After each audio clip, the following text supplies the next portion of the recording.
he is. We were just talking about him. Minnesota's Mr. Hockey, the highest U.S. high school pick since Nick Leddy, 2009, who also played at Eden Prairie and also won Mr. Hockey. So they kind of have a monopoly over that award. But you look at Casey Middlestad, and great player, great talents, but there was one little hiccup that comes up every time you talk about him, and that came at the combine and the workout. Well, the NHL combine for him was an utter disaster. He's a subscriber, you know. He did not do a pull-up. One bench press. It's the worst VO2 max aerobic capacity measurement of any player who was measured by anybody at the combine. But as I like to say, for as many scouts that were upset about this is a player who hasn't put any time into strength and conditioning, the fact, imagine how good he's going to be when he does. And that's the glass half full look at a guy like Casey Middlestad. What's our Breakers team look like? Not going to be the least bit worried about taking a high schooler from Minnesota. You're not paying him to bench press. Kevin Durant comes to mind. He could bench press. It worked out pretty well in the NBA. Go back to the high school, and he wanted to play the state tournaments. And he went back to high school, back to Eden Prairie. You can just see his creativity. That's a one-on-four rush. Silky smooth hands. Leg free. Prairie walks his first to speed. Flying the puck, going through everybody again. It's not like defenders, not so quickly, because he pulls right around everybody. Yes, he's got world-class speed. But the thing about Casey Middlestad, Chris Pronger, know who they're going to take? They're going to trade it, guaranteed. You heard the greeting by the fans. That's because the Red Wings are on the clock right now. They'll capture Tapins with Casey Middlestad. Casey, you were named Mr. Hockey of Minnesota. Now you're named to the Buffalo Sabres as the 8th overall pick. What does this moment mean to you? Yeah, I mean, obviously, it's a dream come true. I'm pretty speechless right now. Me and my family have had a great week here in Chicago, and this is kind of the cherry on top, and it's definitely a dream come true. 35 years ago, there was a gentleman by the name of Phil Housley that was taken 6th overall and went to the Buffalo Sabres. He made an immediate impact in the NHL. How quickly do you expect to play in the National Hockey League? I mean, yeah, obviously we're going to have to go think about that and talk through with me and my family, and we'll reassess from there. I'll most likely be going to college next year, and then we'll see from there. All right, Casey, congratulations. Thank you. Darren, over to you. All right, Catherine, thank you. I'm with Tom Middlestad, Casey's father. I mean, you're here in the back room with the rest of us. Describe the moment when you heard the Buffalo Sabres take your son. It's just kind of surprised. We didn't know. We didn't know when it was going to go. It's kind of in his wheelhouse, but we're very excited. For the You've invested so many hours, countless hours, building a backyard rink. Zale. Friends, I'm sure, played hundreds of games. How much did that influence his development over the years? I think it was the key. Mark I think he should was a put total Chris. He was on the rink all the time. I think it just helped him be creative and handle the puck and do all that stuff. So can you enjoy it now? Mark. Sigh of relief. Now we're ready to enjoy it. Yeah, exactly. No doubt. All right, Tom. Congratulations. Thank you. Liam? Nope. So the Middlestad family 7 is Zale. Surprised, headed to Buffalo. As for Detroit, they're on the clock. We're here in the Windy City, home of the Art Institute of Chicago. And of course, inside is George Giroux, a Sunday afternoon on the Isle of La Grande Jatte. And since the Red Wings are picking 9th here, we thought it somewhat appropriate to show that picture right there. We've already outnumbered Cameron, of course, for Ferris Bueller's Day Off, staring into that painting like a Red Wings fan staring into an uncertain future. Put my name. But before that, absolutely. Let's go back down to the floor. Catherine Tapins is with Jason Bauer. All right, Liam, thank you. Jason, you make your first pick as general manager of the Buffalo Sabres. You choose Casey Middlestad. Why was that the right decision for your franchise? For the broadcast thing, we need to get a window set up in the broadcaster. The broadcaster thing, the app. He's a dynamic offensive player. And get a window set up so that you can switch to your computer screen. All right, Jason, thank you so much. Detroit Red Wings about to make their pick. Liam, back up to you. Pick is in. Yeah, the Red Wings brass have made their way up on the stage. They're right by the podium. They're getting a big center. Either go across the river for Gabe Velarde Winter or Michael Rasmussen from Tri-City.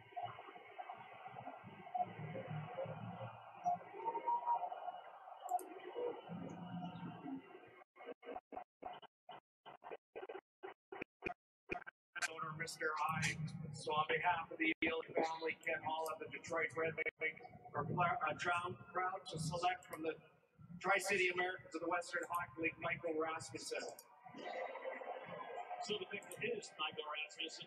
And I've had a lot of scouts say to me, this could be the ultimate sleeper in a draft. He's 6'6". You'll see how tall he is compared That's to good. I Tyler like Wright. that. The chief scout of the Redwoods has just picked him when he goes up on stage to shake hands. He's got silky smooth hands. He is big. The biggest question, Craig, is how long will it take him to get up to speed? Well, you know, he's got, I call him a home plate goal scorer because he scores goals around that net. It's one thing to be 6'5" and have reach, but he's also got mental reach because he understands where the puck is. So if you're a Detroit Red Wings fan, think about the way Thomas Holmstrom played in front of the net. So better skated than Thomas Holmstrom, but Thomas Holmstrom made life miserable for goaltenders, much like Anders Lee does now for the New York Islanders. But that ability to score goals in tight, that ability to occupy space and understand not only where the puck is coming from, but be able to find it, to have that sixth sense of where the loose puck is, move to that area and take advantage of good playmaking center, good point shots from defensemen. That's what Rasmussen does. He's got terrific hands in tight. Got it? I did. I took it off. Yeah, but you got it figured out.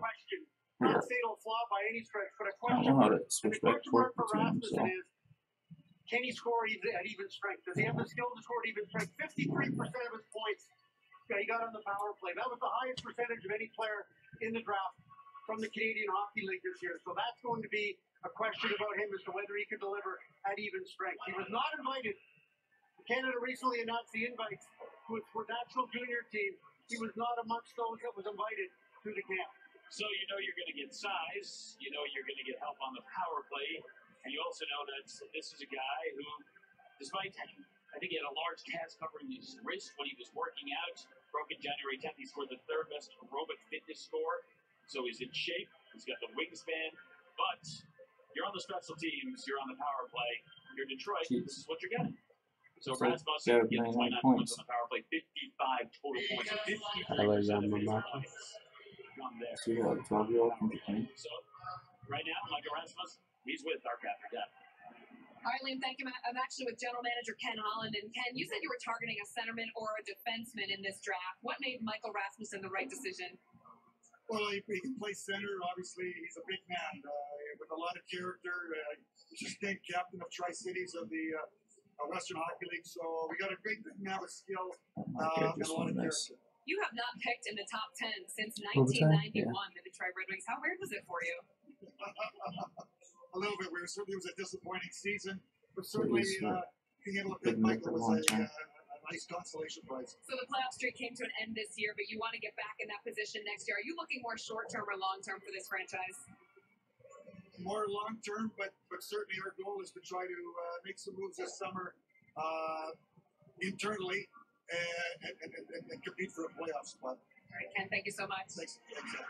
Liam? All right, Catherine, Ken Holland Company looking to the future. They missed the playoffs for the first time since Now the 1990. next They day, already played their final game at Joe Louis Arena. somehow. You look at the Florida Panthers. You look at this team Good and what's nice, happened over the past week, obviously with the expansion draft, including losing Jonathan Marchessault, then dealing Riley Smith to Vegas. And I think if you're a Panthers fan right now, the only question is, what is going on? What is the plan right now? I'll tell you right now, the plan's a whole lot better than what they did last year. Getting Dale Talon back in power was a wise move. Hiring Bobby Boucher was a wise move. Now they've got structured stability and they go forward.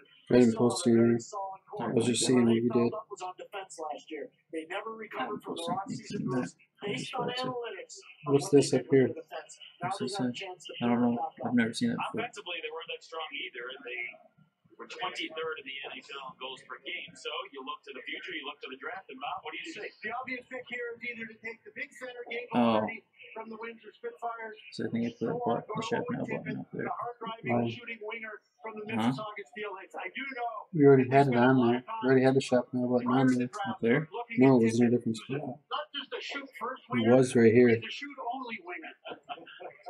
Well, the other one, what shows up on the stat line is the shots he gets on goal, not all the shots he takes, because I don't know. he is a shot-generating machine. I'll tell you what. You know, If, Owen Tippett if is it the was best right goal there, then scorer I in this didn't tournament, look. in this draft. And, you know, I think that for Dale Talon and the Florida Panthers, you consider a guy like Barkov who delivers the puck. You know, there's no reason to believe that Tippett wouldn't be a nice fit there. If they go Tippett here, we think they will. Gabe Velarde is really starting to drop. And the question mark, we talked about all these guys in the top 10, not one question mark. The only question mark in Gabe Velarde's game is skating. And it's a fast game. And right now, we had him ranked number 5. And if he doesn't go with 10, he's dropping out of the top 10. And really, See, this says message here. That used to be the shop now button. What'd you do, man? When did it change? And have the information on him more than anybody. All right, we've seen a lot of centers drafted recently. Right now, it's Florida. They're up on the stage. They're about to make their pick, and we will see if they will go with a wing and go with a pure sniper in someone like Owen Tippett.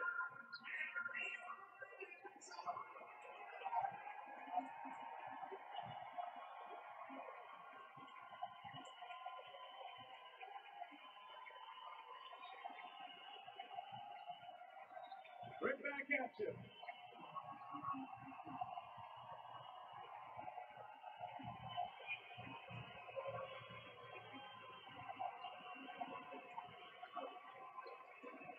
This is a Black Hawk finish. I'd like to wish Bill Tardy So, a happy birthday. 83 years old, his 50th NHL draft. Billy, that might be. I'd like to say hi to I all don't know our where fans it at moved Blue though. Campers. The What Florida did you do Panthers earlier? are proud to select I'm from the Mississauga promoting the Steelheads, chat now, Owen but Tippett. but So great reception for I downtown. feel like it's in a worse spot now than it was. Owen Tippett, elite goal scorer, generally regarded as the best goal scorer in wait, this where's draft. I don't see message button. Comparisons to Phil Where's Kessel, your are these sticker? accurate?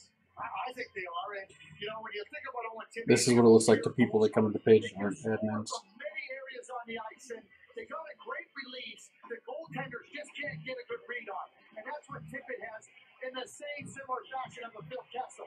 It doesn't matter where they are on the attack or moving into a position, they're thinking how to score. And when they get that puck, their hands are so quick and their shot is so good that they're able to get it off their stick and get it directed towards the net in a real quick and what I would say dangerous fashion. He's got the ability to snipe. Does he need to be a little bit tougher, a little bit more competitive going forward? Well, what he learned from his coach James Richmond in Mississauga this year was it's all well and good to have one of the best shots in junior hockey, and you can come down the wing and get to the top of the circles and beat the goalie clean.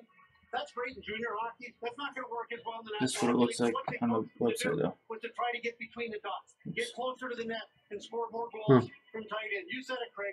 He's got probably the best shot in the draft. He's probably the best So I natural think I goal put scorer this in the button draft. here. But one of the things that's missing from his game is there's no real other dimension to it. He's a one-trick pony. Now, most of the time, one-trick pony's a really negative thing. But if you're the best goal scorer in the draft, We got to get that's some a really good trick to spots know. sold. That's a good trick to have. Central How's your scouting messenger reports, looking? 35 Anybody on excellence in anything? Player scouting reports. Tippett had 5 of them. 1 for shot strength, shot release, multiple shot types, scoring touch, and anticipation. So the Florida Panthers select Owen Tippett. Up next, the Los Angeles Kings will make their selection. Look forward to steak. Great to be here in the desert, at the mall, on the mountain, at school, at the beach. I think I messaged him already. Today I want to show you guys the next gen Chevy Equinox. What do you think? That's pretty sexy, It looks aggressive. But not overbearing. It's not too big, not too small. Seems like the perfect car for anybody. I would take it anywhere. She's a bad mamma jamma. Current qualified GM lessees can get this introductory lease on the all-new 2018 Chevy Equinox for around $249 a month. Find new roads at your local Chevy dealer. Subway $6 foot-long sub of the day. Big on taste. Are we live on Facebook or YouTube right now? Dance on over. Do a practice run of your. We're not live on Breaker right now. I know. Do a practice run of your highlight thing so we don't have to post the whole. What are you doing? It's 11 p.m. I can explain Stream, to we can you do how the they're highlights. disappointing your father. I Let's need go to back clean up. this place up. Then click on it. Loopy, bad judgment, and loopy. Hunger keeps inventing new problems. There you go. So we invented Last scroll. Snickers Crisper. Our AutoZone rewards program is simple. Spend $20 5 times and earn a $20 reward. Oh, look at that. You got a $20 reward. I needed it. Oh, yeah? Yeah. Oh, yeah, that's awesome. Let's get you what you need.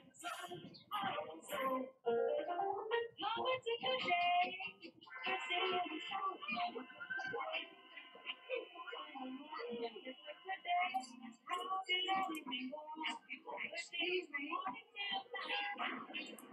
it comes to buying a house, Trulia knows the house is only half of it. And with 34 map overlays like traffic, crime, natural hazards, and more, you can find the right house and the right neighborhood for you. Trulia, the house is only half of it. Pittsburgh fans, your Penguins are the Stanley Cup champions. Log on to shop.nhl.com to get the official locker room t-shirt and hat worn during their post-game celebration. These collector's items are available to fit every size. You can also get the DVD commemorating their championship run and their official locker room towel. For the largest collection of championship merchandise, visit shop.nhl.com. The Penguins are the Stanley Cup champions. Supplies are limited, so order today. In less than a minute, the LA Kings group will make their way up the red carpet, get on the stage, and make their pick. Of course, back in 2005, the Kings also drafted 11th, and they cashed in. They selected Andrei Kopitar, a couple Stanley Cups. He is now the team captain. All part of really just the new leadership group here for the LA Kings. As you look at the new president, Luke Robitaille, Rob Blake is the new vice president and general manager, and of course the new head coach is John Stevens. Darryl Sutter is out. So you have new leadership. Do they have a difficult decision here? No, it's going to be easier. Gabe Vilardi, 5th overall on our rankings. That's a no-brainer for me. Played so well at the Memorial Cup. I've got to believe. Can other people see our page without following or liking it? We wondered when Gabe Vilardi would be selected. Perhaps it'll be right now. Perhaps he's headed out to LA. But I don't know how they do. See what it is.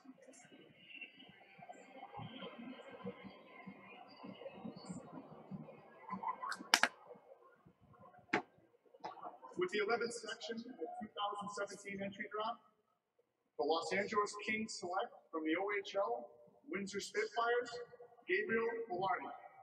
Arkier doesn't turn 18 until August 16th, but he's regarded as one of the best centers with size. And that's Mark Yannetti making the pick for the Los Angeles Kings, one of the hardest working scouts they have in their organization. And talked about the Windsor Spitfires, Lane Gretzky played for the Sault Ste. Marie Greyhounds with Ingray Jr. There's Gabe Vilardi. Biggest question about Gabe Vilardi, Craig Poppinlair, does he skate well enough? Because we know he can score, but that's the biggest issue to the next level. Can he skate well enough? 5 of the 10 scouts I surveyed for our rankings had Gabe Vilardi in the top 5. So, first thing LA Kings fans should realize is that this draft is very much about interchangeable parts between 5 and 15. So, even though we're saying there's a question mark about his skating, and there is, he looked really quick at the Memorial Cup. The scouts raved about his performance there. Last summer at Canada's under-18 camp, he was by far the best player. He looked plenty faster up there. He had a knee-on-knee hit with Michael Rasmussen, was taken out, and was not able to play for Canada at the Ivan Olympic tournament last summer. So the question then becomes, in those instances where he had a lot of time off before the Memorial Cup, he'd had a lot of time off before the under-18 tournament. Is this a situation where maybe when you play more games, fatigue gets to him a little quicker? He works with Barry Karn, the power skating coach for the Minnesota Wild in Minnesota. He's going to spend the entire summer there working on. Are you friends with like Albert and all those folks? Some of them. Tag them all in that picture. I just posted. I tagged Kurt, Sale, and Dalton. I'll tell you why he was 11th overall pick. There was concerns about his skating, and he was a big man, and they didn't know how quick he would move. But we all know what Andrei Kopitar's got. Gabe Vilardi has a lot of similarities to Jaromir Jagr. That big body, trying to go through me. Because once I get an edge on you, you cannot get around me. And, Jagr was comfortable holding the puck, so is Gabe Vilardi. And they're not going to give it up. They're going to force you. They're going to wear opponents down as they try to check you. And because they're big and they're thick and they got excellent hands, that's one of the things about Gabe Vilardi. Outstanding hands and the ability to maneuver them in a big-time advantageous position. So, how'd you do in the highlights? I just did one. Uploaded it. Did it work? Yeah. Cool. So it sounds One part of that comparison is the fact that John Tavares had his skating questioned as well, but he can play. He's a playmaker, and obviously he's one of the elite guys in the league right now. Let's go down to the floor. Captain happens with Rob Blake. All right, Liam, thank you. Rob, your first pick as the general manager of the Los Angeles Kings, you choose Gabe Vilardi. What made that decision for you? Well, obviously, I think Mark Unetti and Mike Good and their staff, they put a tremendous amount of work in through this season with the list, and taking over kind of last process, I got to, get involved here in the late stages, so I relied heavily on them, and, we're excited about this. Did the performance that he had at the Memorial Cup kind of solidify where you guys stood with this player? Yep, and our guys mentioned that right before the pick there. They said, the first couple of games in the Memorial Cup, and again, they've been watching him all year, and they see him rise up to those occasions, and we're looking forward to that. Our guys on the set were talking about the last time the LA Kings chose number 11. It was back in 2005. A guy named Anze Kopitar. Are you hoping lightning strikes twice? Yeah, Kopi reminded me of that the other day. He said, remember what happened last time with that 11th pick, so we hope for the same. All right, well, good luck to you, Rob. Thanks so much. Thank you. Guys. Captain, thanks so much. So now it's the Carolina Hurricanes. They're on the clock. We've heard this crowd here in Chicago on live when they've seen familiar faces. We need a couple of familiar faces for Blackhawks fans when they see Carolina play next year, because the Hurricanes, they now have Trevor Van Riemsdyk. Live on Instagram now. Vegas actually took in the expansion draft from Chicago, and then you have to factor in the fact that they have Scott Darling in net as well. You know what's interesting about that Van Riemsdyk acquisition that not a lot of people have talked about? He played at the University of New Hampshire. For 2 of those years, his partner was Brett Pesce, who plays for the Carolina Hurricanes as well. So Ronnie Francis, the general manager of Carolina, went the extra mile to make sure they did all their due diligence when they did acquire Trevor Van Riemsdyk. I wouldn't expect Carolina to go too far off the board here. There's some really skilled forwards available. That's something that Ronnie Francis and the Carolina Hurricanes are looking for. Martin Necas, the Czech forward, is available right now, as is Nick Suzuki from the Owen Sound Attack. So I would think one of the logical choices would be to take either the skilled Czech or the skilled Suzuki from Owen Sound with this number 12 pick. So Ron Francis making his way up. This is a team that was on the rise late last season. You feel like they're a few steps away from how closer they would be to keep the playoffs. Real close, Liam. Real close. I like what they're doing there. I like their defense, as Pierre points out. And they're adding some really good players. Think about Sebastian Aho, one of the real good rookies, but because of the great class, kind of got He's overshadowed. on the thing, is he? They have some good young players. They've got some acquisitions. Trevor Van Riemsdyk, Scott Darling. They have their goaltender. Are you friends with him? Blackhawks. And now, Are you posting as Kenny? about to make the pick here at number 12, the 2017 NHL Draft. Oh, Carolina Hurricanes are proud to select from the Czech Republic, Martin Necas. So, as I mentioned, Martin Necas from the Czech Republic, Hockey IQ, engine skating, all 5 out of 5, Greg. I have a man crush on him. I love him. I love him as a player. I love everything about him. I mean, he's dialed in to compete with high-end skill. He can skate. He can Got breaks posted, PressBoxBreaks.com. and he reminds me so much of Claude Giroux. Autograph pucks, these all come from the Hit Parade series. Got a fresh sealed case right here. He's been the captain of the 99 group in Czech Republic, and he's always been that player. Danny17, how you doing tonight? He wants to take the initiative. He wants to attack, and he's not going to shy away from any area of the game. I think as a centerman, Pierre, he's got that ability to come in and really give them that high-end dynamic skill. The big question about him is, when will he be big enough, and when will he be strong enough to play in the NHL? He's from a small part of the Czech Republic. He's got a lot of on-place work to do to be ready to play in the NHL. That's the only question I have. When will he be big enough to do that? And that's a question. 2 puck breaks on the Hit Parade are only $4.50 on the website. Both draft-eligible players that played on their championship teams in Sweden and Czech Republic. That's Random team. They didn't play with their stick turned over upside down on the bench. Everything's done live on YouTube. 35-year-old Martin Necas is this guy's mentor. Martin Necas, he is with Carolina. Vegas Golden Knights, they are on the clock. It took us 12 picks. We've got a 4-box mixer posted, plus a autograph pucks in with that. So 4 boxes of cards, 1 box of autograph puck. We were able to replace everything. Liberty did what? Liberty Mutual paid to replace all our property that was damaged. And we didn't have to touch our savings. Yeah, our insurance won't do that. There goes my vote. You can leave worry behind when Liberty stands with you. Liberty stands with you. Liberty Mutual Insurance. Subway footlong sub of the day for just $6. A different delicious sub every day of the week for only $6. Take a bite out of that. Absolutely.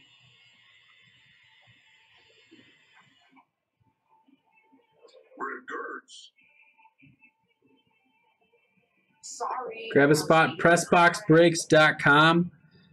We've got puck breaks listed, and we've got a card mixer with a puck box thrown in. Links in the bio. When you have credit card debt, the debt suckers, irate and high pay, never leave you alone. That is really sucking the life out of them. Yes, they look like that. He's picking up the phone, probably calling his uncle to borrow money. Thank you for calling Consolidated Credit. Oh, no, not Consolidated Credit. With one call, they can lower their credit card rates. And consolidate their bills to one low payment. And pay off their debt in no time. Put down the phone. Put down the phone. Order a pizza. With extra red sauce. That Consolidated Credit makes it too quick and easy to get rid of us. Thanks to Consolidated Credit, there can be life after that. Call Consolidated Credit now and get your life back. Because debt sucks. Call 1-800-346-0414. Any viewers on YouTube? 800-346-0414. That's 800-346-0414. Two people watching. Call now. Hello, whoever's out there. On Tuesday, the National Hockey League and Adidas unveiled the new Addy Zero authentic NHL jerseys for all 30. Grab your spots at pressboxbreaks.com. These new jerseys take the hockey uniform system and hockey jersey silhouette to the next level by redefining fit, feel, and lightweight construction. And putting on the Vegas Golden Knight jersey, Cody Glass, he was their first draft pick in franchise history. That came in 6th. They have 3 draft picks here in the first round. That was number 6. They have the one coming up here at 13. That's from Columbus via expansion draft consideration. So they didn't select a certain player, and they got the pick. And then at 15, same thing for the Islanders. So you're Vegas, you're at 13. You're putting the team together. You're taking the stage. Bob McKenzie's got his hands up like he knows exactly who it has to be. Just follow the list. Follow the best available player. Who is it? We had number 12 overall, Nick Suzuki of the Owen Sound Attack. It's got to be the logical choice here for Vegas, who gets to come back and do this again in a couple more picks. I don't always take Vegas and think logical decision making. That city and that state of mind don't always coincide with me. We'll see if George McPhee and company, who they take here at number 13. Vegas Golden Knights are pleased to select from Owen Sound Nick Suzuki. So Nick Suzuki is the pick. Guy considered here versatile, instant offense. Yeah, he's a pure goal scorer. That's what he is. Nothing more, nothing less. I think some people will say maybe more of a two-way component to his game, but I see him as more of a pure goal scorer than anything else, Greg. Tag people. To me, like Yeah, couple. Marcel of the Anaheim Ducks. He can play in all those situations. He shows up at the right times. He's not going to get the puck in his own zone and go end-to-end. He's not going to, dangle the puck and, be shifty like that. But he's an exceptionally smart player, recognizes what's unfolding, and takes full advantage. He's not a big guy, 5'11", 183 pounds, but you hit the nail on the head, Drake. He's really smart. He's got elite. Dalton got 2 for 2 first 2 breaks. Speaking, smaller player, he doesn't put himself in a position where he gets hit very often. His hockey sense is off the charts. So he's tremendous at tracking pucks. He's tremendous at stealing pucks. Being able to lift the stick, being strong on the puck, even though he's not a big guy. Get it back, and once he gets the puck, especially anywhere below the circles, he makes the right play all the time. His younger brother, Ryan Suzuki, was just the first overall pick in the Ontario Hockey League minor midget draft by the Barrie Colts. So, tremendous hockey family from the London area. One of the great opportunists in the National Hockey League is Corey Perry. There's a little bit of Corey Perry in this guy's game. So Nick Suzuki, a member of the Vegas Golden Knights, he had the second most points and goals among CHL prospects this season. Picking next at 14, the Tampa Bay Lightning. Heineken has served in 192 countries. It's world famous. Like me. Happens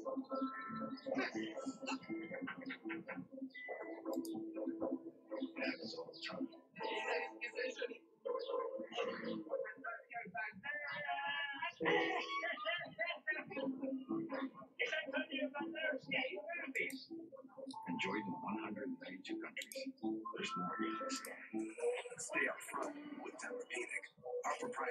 material automatically adjusts to your weight, shape, and temperature, so you sleep deeply and wake up feeling powerful. Is it just for fun tonight? Really? Yep. We have there. P3. It's meat, cheese, and nuts. I keep my protein and chicken. Oh, yeah, me too. I have cheese and these herbs.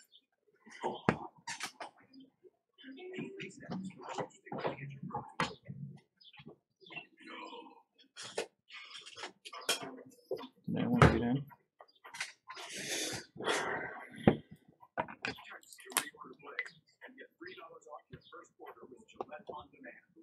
This is the etiquette of eating a mushroom and Swiss king. No chopping, a nice elegant bite. No, any mushroom and Swiss cake with a half pound of beans, sauteed mushrooms, crispy bacon, as big as it is fancy for old neighborhood kids. Dear predictable. There's one way to say this. It's over. I found a permanent escape from monotony. Together we are perfectly balanced. I'm pretty sure. Do you get any other emails about the logins? No. Do you log in on your phone? Or is it always logged in? Always logged in. Okay. I think it's just from the phone. Because I get them like all the time. And I even put a two-step thing up. And everything like. I mean, you shouldn't get emails on your personal email. No, why this is what I log in on.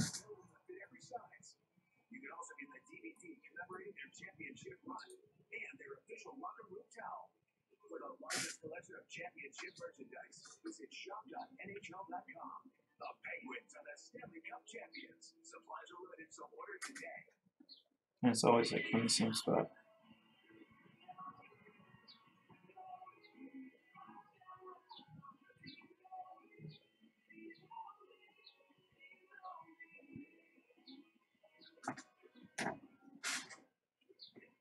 Alright, so here are the storylines of the night. Nico Hischier goes #1 in New Jersey, the highest rated Swiss farm player. That's called by Nolan. Yeah, let's see. It's like always from Trent. It's probably just you. It is, I don't know why. You're using a two-step thing? Yeah. Yeah, because every time it logs in, it should send you a message then. Yeah, and it still comes up with that, so.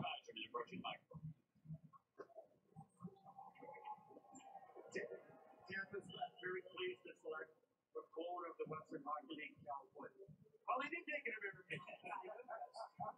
Cal Foote, born, played his minor hockey in Denver, kind of an American, but because he's Adam Foote's son, that's kind of born and grew up in America. Yeah, but now here's the thing.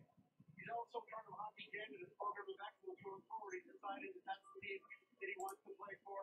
And so the Kelowna Rockets, the Kelowna Rockets defense factory, Shea Weber, Luke Garchette, you can keep going down the line. Tyson Berry, it never stops. A Kelowna pipeline for defense. Back in Someone just got 2 spots. Or 4 more spots. think about Adam Foote and Steve Eisenman. Think about those great rivalries between I just got him his break.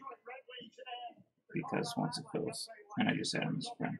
So once it fills, I'm going to see if he can post, because there's a lot of people on there.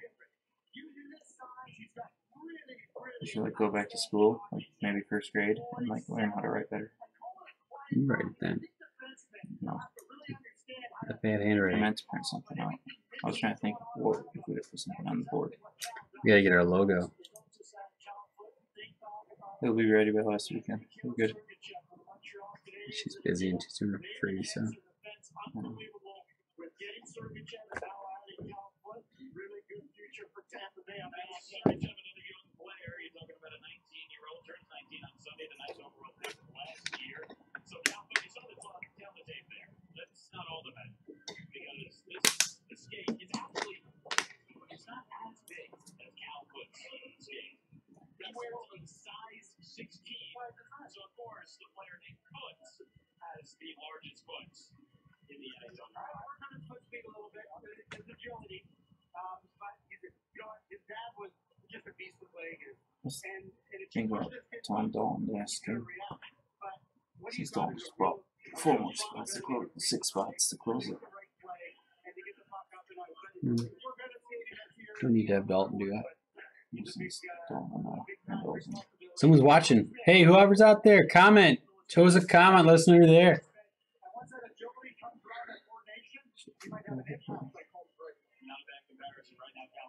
Cal, congratulations. What was that moment like when you heard your name called by the Tampa Bay Lightning? You know, it was a huge relief. It's a dream your whole life to be selected to the NHL, and I was just very happy. Describe what your game is and what your impact would be in the Tampa Bay Lightning.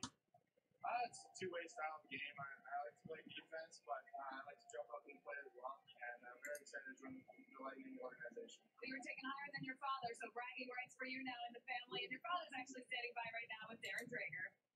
All right, Catherine, thank you. Yes, I'm with the father, Adam Foote. Catherine just asked Cal about having bragging rights. You were drafted 22nd overall back in 1989. Are you okay with that? I forgot about that. Yeah, of course I am. But you know what? He will definitely let me know. Off camera, we were just talking about the fit with the Tampa Bay Lightning. You know Cal's game. What type of defenseman is he?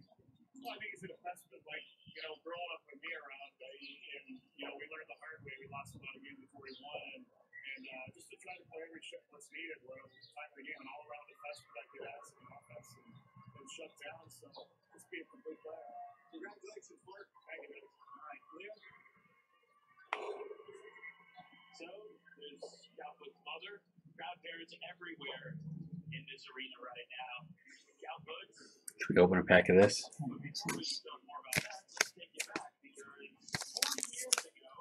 Should we open a pack of this? 15-16 OPC hockey.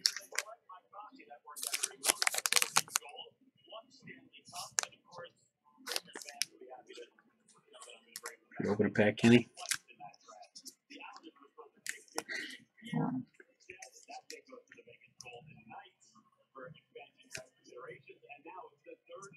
We can do free advertising.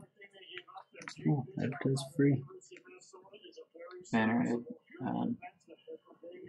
So what, at the very bottom? Those ones? Yeah. It says one free, one free. Honestly, yes, I do. Okay. Well, they were trying to get some money off their books too to get everybody, so they're Yes. not finished. They're trying to get back to shape with the Colorado Avalanche. Travis Hamonic team is big time in play, and what the asking price for Hamonic right now is 2 first-round picks. Obviously not in this draft, but that's the asking price. It begs the question because they're not overly deep on defense to begin, but why are they in a rush to trade Travis Hamonic? So they might take a defenseman. They take a true centerman. But the payoff for this draft is not for next year. For anybody who's out there, it is down the road. Not at this point. You're drafting for the future. You're trying for building blocks. You're looking a few years I later. think we have to enter all this stuff in. Probably. Wow.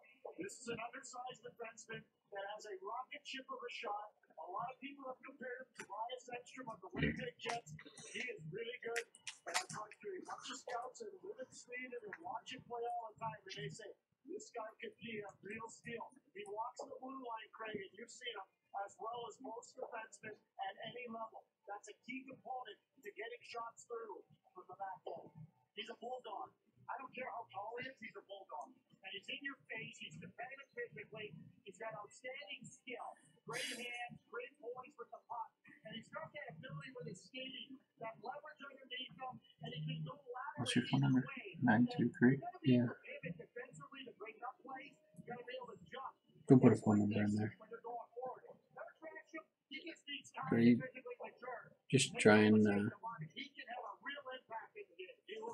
see if it works.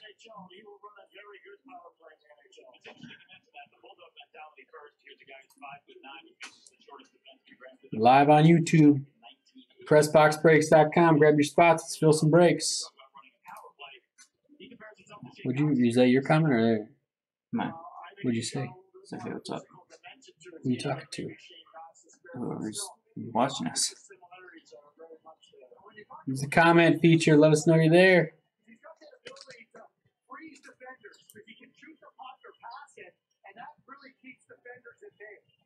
On our list, we have Ransom as a consensus first-round pick, but just barely number 29 on our list.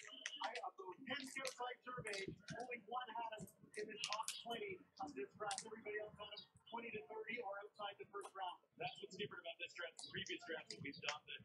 So that's the third pick of the first What round. picture are you gonna use? For banner ad? I don't think we have anything. Just gonna put that one. I wouldn't do it yet. No. Okay, yeah, use that one. Have you met your expectations so far now, 3 picks in? Yeah, I thought we did a very good job. Really delighted that we did these kids are two centers and a defenseman. Oh, So nice. we wanted to accomplish. There's a lot of skill in those two centermen and a defenseman as well. How much is that part of your building process for what the team you want to look like on the ice in Vegas? Well, we certainly want a skilled team. It's been my experience before. We'd like to do it again. And again, I think we accomplished it. And obviously, that's how the game's going with mobile defensemen and we've got to have skilled centermen. And I think we did it. There's a lot of discussion about you guys trying to move up to that number 3 spot. How difficult was it if you were trying to accomplish that to get that deal done? Yeah, we had some discussions there, and probably just discussions there, and then we had to deal with not a deal, but what we would do to get the buy and then we thought the guy might be there anyway, so we backed off, and he was there. So we tried to move up. It's not so expensive, but it's that bad. We got the players and still have our 3 seconds for tomorrow. A huge process. George, again last week for you guys. Thanks so much for taking the time. We appreciate it. Thank you very much. Liam? Can't figure it out yet. What a week for the Vegas Golden Knights, the newest franchise of the NHL. Here's the rundown of what they've done here tonight. The number 6, Cody. What did the highlight video look like that you did? Did it work good? Huh? On YouTube? You only like 5 seconds. Did it work? It was like upload. I deleted it. You already deleted it? Did it upload? Did it work? Yeah. Well, it was uploading. So processing, but it was uploading. Okay. I was in there and the page was like 6 seconds. Cool. See what good it is. Right there. Yeah. You need the right dimensions on it. Too. Yeah. 5 inches by 1. It's like no trades going on here. It's lackluster first round here.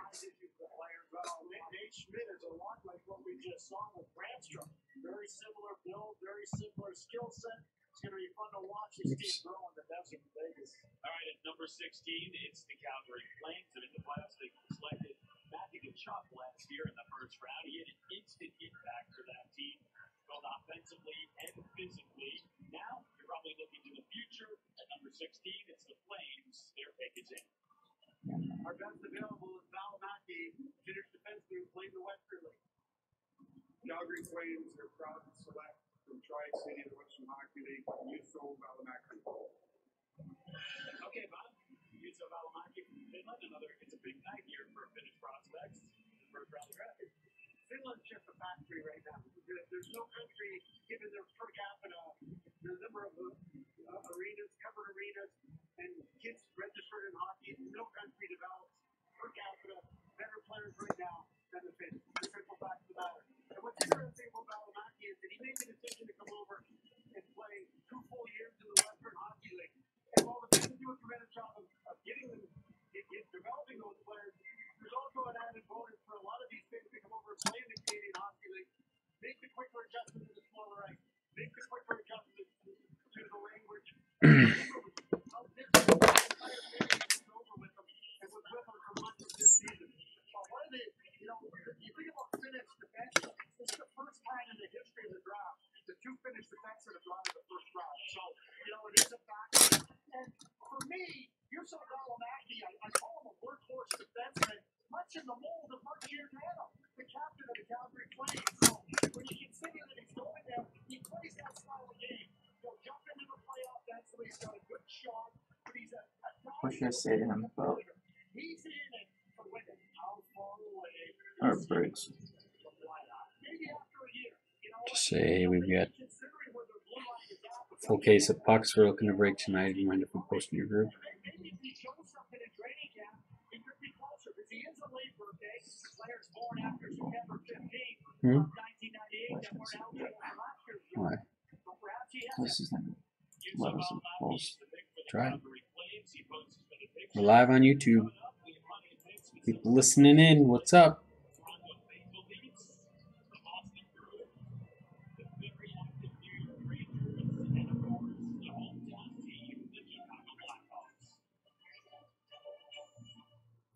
Liberty Mutual stood with me when this guy got a flat tire in the middle of the night. Hold on, Dad. Did you add that to a Liberty cart? Mutual 24-hour roadside assistance helped him to fix his flat so he could get home safely. My dad says our insurance is So that's what we get. Don't worry, I know what a lug wrench is, Dad. This is a lug wrench. Maybe. Look at the big worry behind when Liberty stands with you. Liberty stands with you. Liberty Mutual Insurance. It's gonna be tough to get people on here with everyone else on it now. Sorry, I was Who else is live now? Everyone. Bird Browse. Props, top notch. Breakaway. David Adams. Out of the box.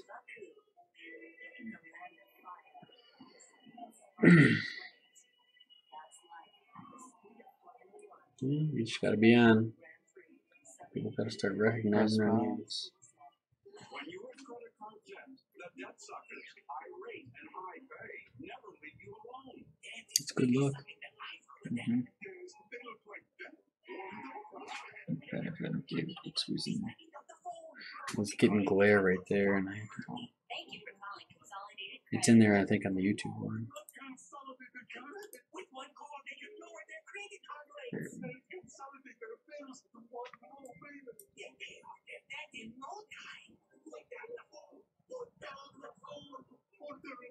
With extra red sauce, that consolidated credit makes it too quick and easy to get rid of us. Thanks to consolidated credit, there can be life after that. Call Consolidated Credit now and get your life back. Because debt sucks. Call 1-800-346-0414. 800-346-0414. That's 800-346-0414. Call now.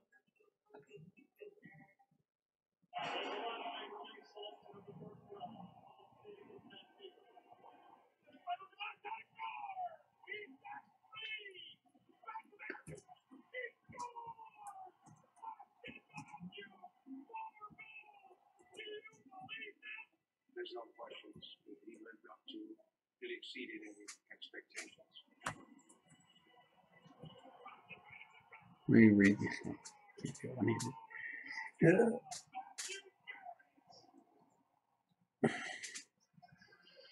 Maple Leafs are back. They put the Caps to a 7th game in round 1, and it's a youth move in 2014, the 8th overall pick. Steve Lander, that was Marner, that was followed by Cincinnati Austin Matthews, who won Rookie of the Year. And Bob, what do you think Canadians fans think of that? We'll get your thoughts on that. That will be made by Assistant General Manager and Director of Scouting, Mark Hunter. Toronto proud to announce from Sweden, Timothy Liljegren.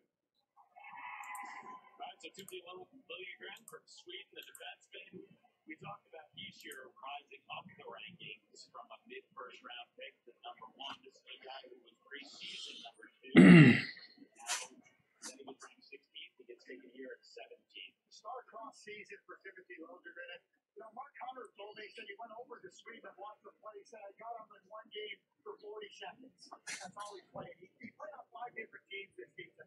But he's got an offensive bent to his game. He can jump into the attack, and more importantly, he loves to jump into the attack. And he's got a real good, quick shot. He can shoot it off the move. He's also pretty good. He's going to have to refine his defensive play because he sometimes overplays things. But because of his leverage and because of his quickness, he can really, and he's a thick player, so he can get into the play defensively and take advantage. One of the scouts that saw him a lot said to me, one of the highest risk players you'll get out of Sweden. Most Swedes aren't that high risk. This is a very high risk player. But if the reward is there offensively, it's well worth the risk. And Craig, you talked about the star-crossed season. As you said, contracted mononucleosis at the beginning of the season. Missed so much time. Then when he did come back, he was playing in the Swedish Elite League. He wasn't playing at all. He wasn't getting any minutes. The scouts weren't seeing him. He dropped down to the other lower level. and he was able to start playing more minutes. The more he played, Skip started asking the question, is there an issue here with hockey sense? He's a good offensive defenseman, but when he gets to the offensive blue line, does he make the right plays or does he not? He's got a bomb from the point. This reminds me of the dynamic of a guy being rated very high before the season. We thought he could be a top 3 pick and the top defenseman in the draft when this season started. Reminds me very much of Jacob Why is that orange? who was ranked number 2 and went all the way to No, number this. 16. And Oliver Shillington, another Swedish defenseman, What's going on? fell Click like a that. rock to the second round Click the 2 orange years button. ago. And I think the questions about hockey sense are legitimate. And for defensemen, sometimes you know you're trying Video to do so output many low, things. At screen times in the stopping. game, it was like he wanted to show Stopping you his video whole output game in low. one shift. He has to learn that less is more. And when I think about the Toronto Maple Leafs and Mike Babcock, he can do a pretty good job of developing that. You know, he played for Roswell, which is a team on the west coast of Sweden. Kenny Jonsson, Hampus Lindholm, 2 defensemen that played in the National Hockey League. One of them still plays, both from Rogala, same program where he played this year. All right, so Toronto makes their pick. It's Timothy Liljegren out of Sweden, the defenseman. Boston Bruins, they're on the clock. There's Tom Sweeney, their general manager. And you look over the past 2 years, you have the 9 first and second rounders. They have been busy. Talk so much about Toronto having young guys having impact. Boston's done a pretty good job of this as well, especially when you look defensively. Well, and don't look any further than Brandon Carlo, a second-round pick in 2015, and then Charlie McAvoy. I mean, brilliant for the gold medal-winning U.S. team at the World Junior Cup. And look what he did when he came into the playoffs. Stepped right in. You don't even see Matt Grizzlick's name on there. You don't even see Robbie O'Gara's name on there. They got guys coming in Boston. They don't like Philadelphia. They're going to be big-time good. They've got guys coming, Bob. These are the guys waiting right now. That's a big finish winger, can score goals, plays a physical game. Albert? Ilya Kovalevich, a pure sniper who was supposed to go to Boston College, but there's some question as to whether or not he's going to be accepted academically. So, Brian Paling, also, we talked about the Americans in the stretch so far, just Casey Middlestead. Here's a guy waiting around. A guy, he was the youngest player in the NCAA. They took Trent Frederick last year in the first round. The Boston Bruins did. Everybody's now talking about what a great pick that was. Frederick was a little bit off the board, ranked in the second round, but he's had a tremendous year this year. And, that was a great pick by the Bruins, so we'll be interested to see if they go back into the U.S. ranks with Paling. Paling Everyone plays wants the to same just be like, for Bob just like Moxley. they do it. He's a really, really good Is that what people are saying? No, that's fine. Like nobody's getting It's in. not easy to go and play as a 17-year-old in college hockey, and I can tell you this. I mean, he's smart, he's competitive, and everything he needs is just about time. And I think next year at the NCAA level, he's going to be a real significant contributor to the success of the Huskies at St. Fair to Cloud say State. that he's an early Hobie Baker candidate. I think he is going into next season. When you say it's not easy, it's not going to be easy when you're supposed to basically be a senior in high school and you've decided to accelerate your own path and jump right into the college ranks and you're playing against men. But do you know who did make it look easy? Was Zach Werenski and Noah Hannafin. And so that's the exception. Yeah, and of course, then they stepped into the NHL and also made it look very easy, especially Zach Werenski. All career wasn't bad either, Craig. So now you get the Boston Bruins picking here at number 18. They're walking up onto the stage. We talked about all the picks they had in the first couple of rounds over the last few years and how they're building a solid young base. Well, we'll see who they pick here today. The pick is in at number 18. The Boston Bruins are proud to select from JYP, Finnish League, Urho Nakanainen. And Pierre, the party in Finland continues. Third defenseman in the first round for the Finns. Pretty impressive. Top 18.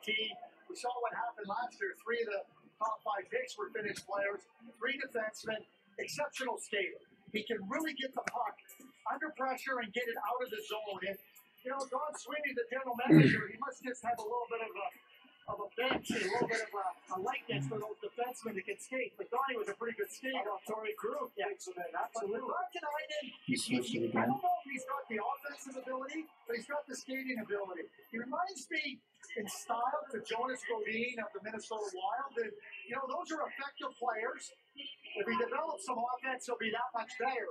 But he's a solid defenseman that can transition the puck. You know, came out of our program, Sammy Hoffman of the Anaheim Ducks, and a guy that just won a second Stanley Cup, Ole Mata of the Pittsburgh Pittsburgh Penguins. Write this as neat as you possibly can. Like PressBoxBreaks.com. Heiskanen, back in Iden, played in the Finnish Elite League and You lost promoting significant our minutes Chia? for his team. And we talked about the Finnish factory for all prospects, but boy, to have 3 defensemen in this draft to go, that's pretty incredible in the top 18 picks. Well, they've got 6 first-round defensemen in their history.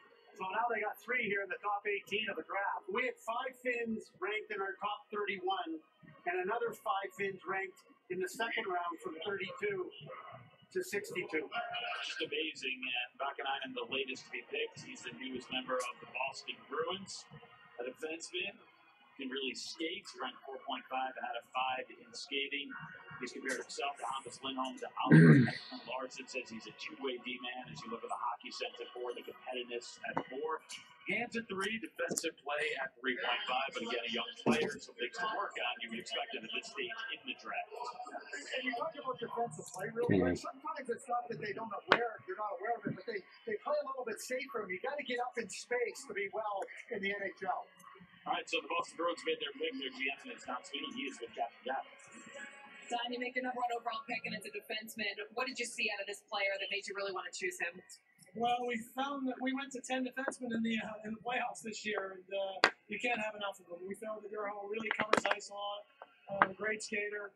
He's played in the Elite League as a very young player, and we think he has tremendous upside. You guys hit a home run last year with a defenseman, that number 14, Charlie McAvoy, who had an immediate impact during the playoffs for you guys. How much do you attribute that to making a decision here tonight on another defenseman? Well, again, I think the value, you can see it's very tough to find defensemen. We have to develop them. We have to grow our own. Maybe we find an elite pair in Gerho and Charlie. Going forward now, what are the long-term goals here at the draft for the Boston Bruins? Well, again, we have to try and find the best player that we want to fill some needs of the hockey club. We've been exploring some trades in some areas that we'd like to improve our club now, and understanding that we need to continue to be deeper throughout the organization. Great, Don. Thanks so much. Liam? Catherine, thanks. So the Boston Bruins have made their pick. What are you watching? The San Jose Sharks. Welcome to the room, everyone. Grab your spots. PressBoxBreaks.com. And we're showing this video not just there with his great hair from Bobby Kenzie, not just to show our colleague Mike Milbury. Focused intensely focused on his work. But to show you this, Joe Thornton, 1997. Look at the head of hair there. Taken number 1 overall. But Joe hasn't aged a bit. You have not changed I haven't aged a bit. at all. You or Joe. So 20 years later, though, you look at the state of the San Jose Sharks. A couple of years removed from their first trip to the Stanley Cup Final, and you look at notable unrestricted free agents. PressBoxBreaks.com. Right in the middle there in San Jose, you have Patrick Marleau and you have Joe Thornton. What does the future hold?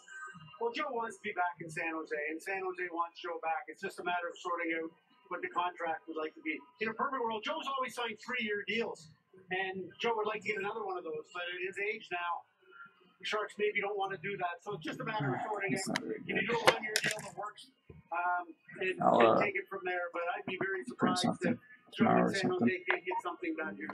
I'm not going to be live again until Friday. Well, I'm going to take this home. And when I have free time during the week, when I go from work and stuff, I do some live on breakers. Try to talk to people. Is he a $6 million player? I don't think he is, but Put something, I was supposed to look this up, but some of the cards and whatnot. I was going to do that. The more around there, I think the more people see it, the more people will click on it. And so on and so on. Do you have the Instagram on your phone? Post, make a post that says live on breakers right now. In the playoffs, the San Jose team. So the brass is up there. The pick is do a picture of like the screen or something, or maybe just do a picture of this. Kirk just got added to the hockey jersey break because Dalton's in it, and just how many spots do you have to shoot by them? Because Kirk has to pay for them. Because Dalton doesn't want to pay for that. So Josh Norris is the pick. 3rd American selected. Middlestad, Calfoot. We are counting Calfoot as American here. He's born in America, raised in America, brought the American system. And now Josh Norris. So you look at Josh Norris, you draft him, and you look to the future. What are you projecting? I'm projecting an Alexander Fedorov type player. He's got excellent hockey sense. He understands where to be on the ice. And one of the things about playing in the NHL, you not only have to have the requisite skills, but you have to understand what's unfolding around you and how to take advantage of it. I don't think he's going to be a top-line centerman, but I think he can be a real good, solid second-line center that can add some offense and be really, that back and forth, up and down, killing penalties, playing on the power. He is a born and bred American. You are right, Liam, absolutely.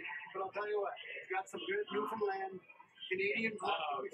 His dad, Dwayne, scored one of the great goals for Canada at the World Junior Championship, the game-winning goal in the 1990 World Juniors in Helsinki. I was at that rink, sitting at the boards, doing color commentary, and that won Canada the World Junior Championship. That was in Turku, Finland, in 1990. And Wayne Norris, terrific. All these years later, 1990, what did your hair look like then? About the same as the kid in that video. Wayne Norris was at Michigan State, and everyone else is going to Michigan. So here's a question I have for you. Is Josh as quick as Dwayne? Dwayne was a tremendous skater. Yeah, I don't see the same explosiveness that Josh's game, but he's a good skater. But I'll tell you what, he really grew his profile at the NHL Combine.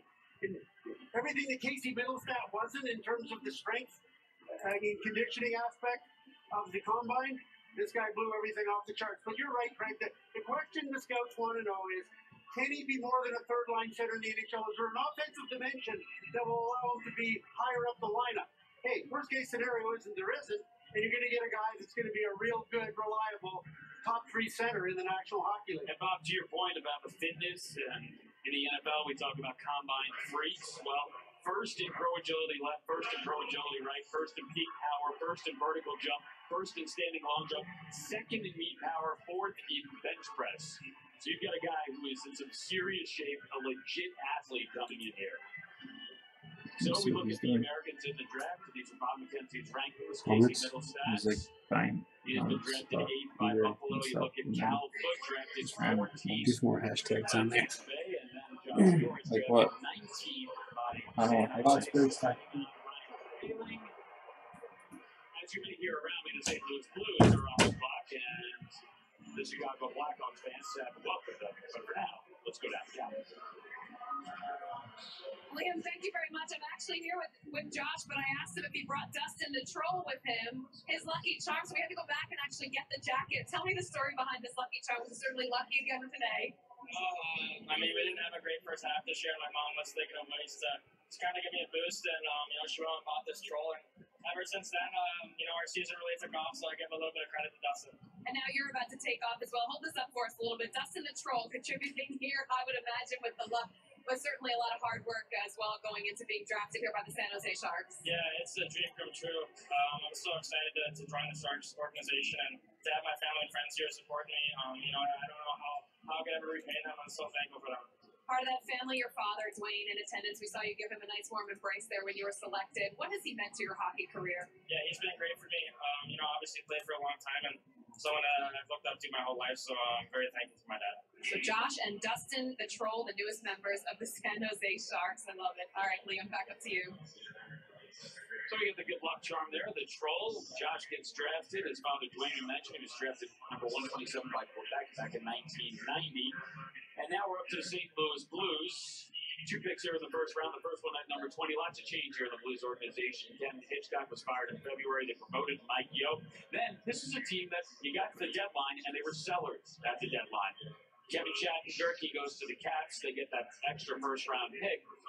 But then they don't fade away. They make a run to the playoffs. They make a run to the second round of the playoffs. And that happens a lot in the National Hockey. It happens a lot in sports, especially in the team game. As much as Kevin Shattenkirk was a valuable asset to the St. Louis Blues, they knew they weren't going to re-sign him. So don't let him walk for anything and take some draft picks and go on your merry way. But it sounds like you're saying they get that instant bump where you lose a big-time player and the rest of the guys step up. Is that something you don't think can sustain for the next season? They need to add. They need to make some more moves. I think their defense is so deep that they can get it. Listen, Shattenkirk was a real impressive power play player for the St. Louis Blues. But the fact of the matter is, when you've got Alex Petrangelo and Jay Bouwmeester, in the big way, and Carl Anderson, They had plenty of 5-on-5 defensemen that they didn't miss that part of Shattenkirk's game at all. All right, they've depth defensively. They have 2 picks in the first round, number 27, and this one here at number 20. St. Louis Blues, they're on the stage talking to Commissioner Gary Bettman. The pick is in.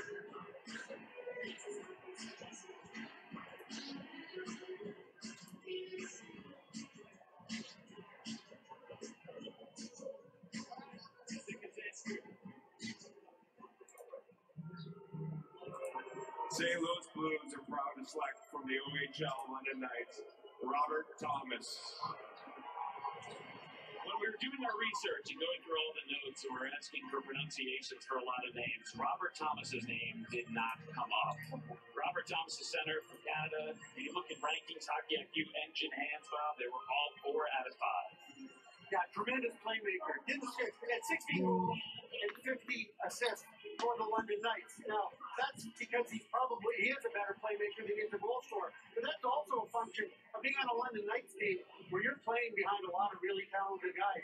And so you might not get the critical power play minutes and to bump some of those goal totals up. So we look at the rankings, though, and this is where things get interesting. We start getting into the 20s, and rankings really vary from person to person, and even at this desk, because Bob McKenzie, you have Robert Thomas at 21, Craig, you had him at 46. There were concerns. Yeah, well, I think there's, obviously a variation. Listen, when you have Vladimir Tarasenko on your team, and you need to get him the puck, you need playmaking centers. So he's not a good goal scorer. Simple as that. He isn't. And can he improve on that? Perhaps. I haven't seen 16 goal scorers become 40 goal scorers in the NHL. But he fits the game because he skates well, he thinks well, and he is a playmaker. And if you're the Blues, you'd like to add some goal scoring going forward, and you're not going to get it right here in this draft of this pick, but going forward, you would think that's something the Blues definitely need. They get the pick in number 20. Up next at 21 is the New York Rangers. We will see the Blues again at 27. Before, though, we saw the troll from Josh Norris. Not the only bit of superstition here at the 2017 NHL Draft. I'm really superstitious. I had the same thing every game day. I shouldn't really do it. I keep changing my tape every period. My buddy's an EV line, never touch my stick. I don't care if anybody else touches my stick. When I tape my stick, I don't let the blade touch the ground before it goes on the ice. I put my left skate on first, and then I tie my right first. This is Dustin. For games, I'll give him a little stroke on a hair to give me some good luck for the games.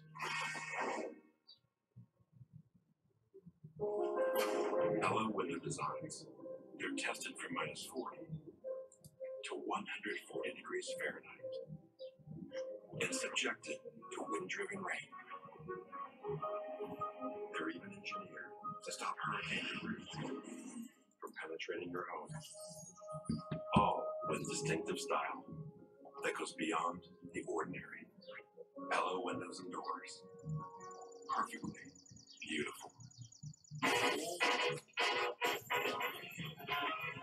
Subway foot-long sub of the day for just $6.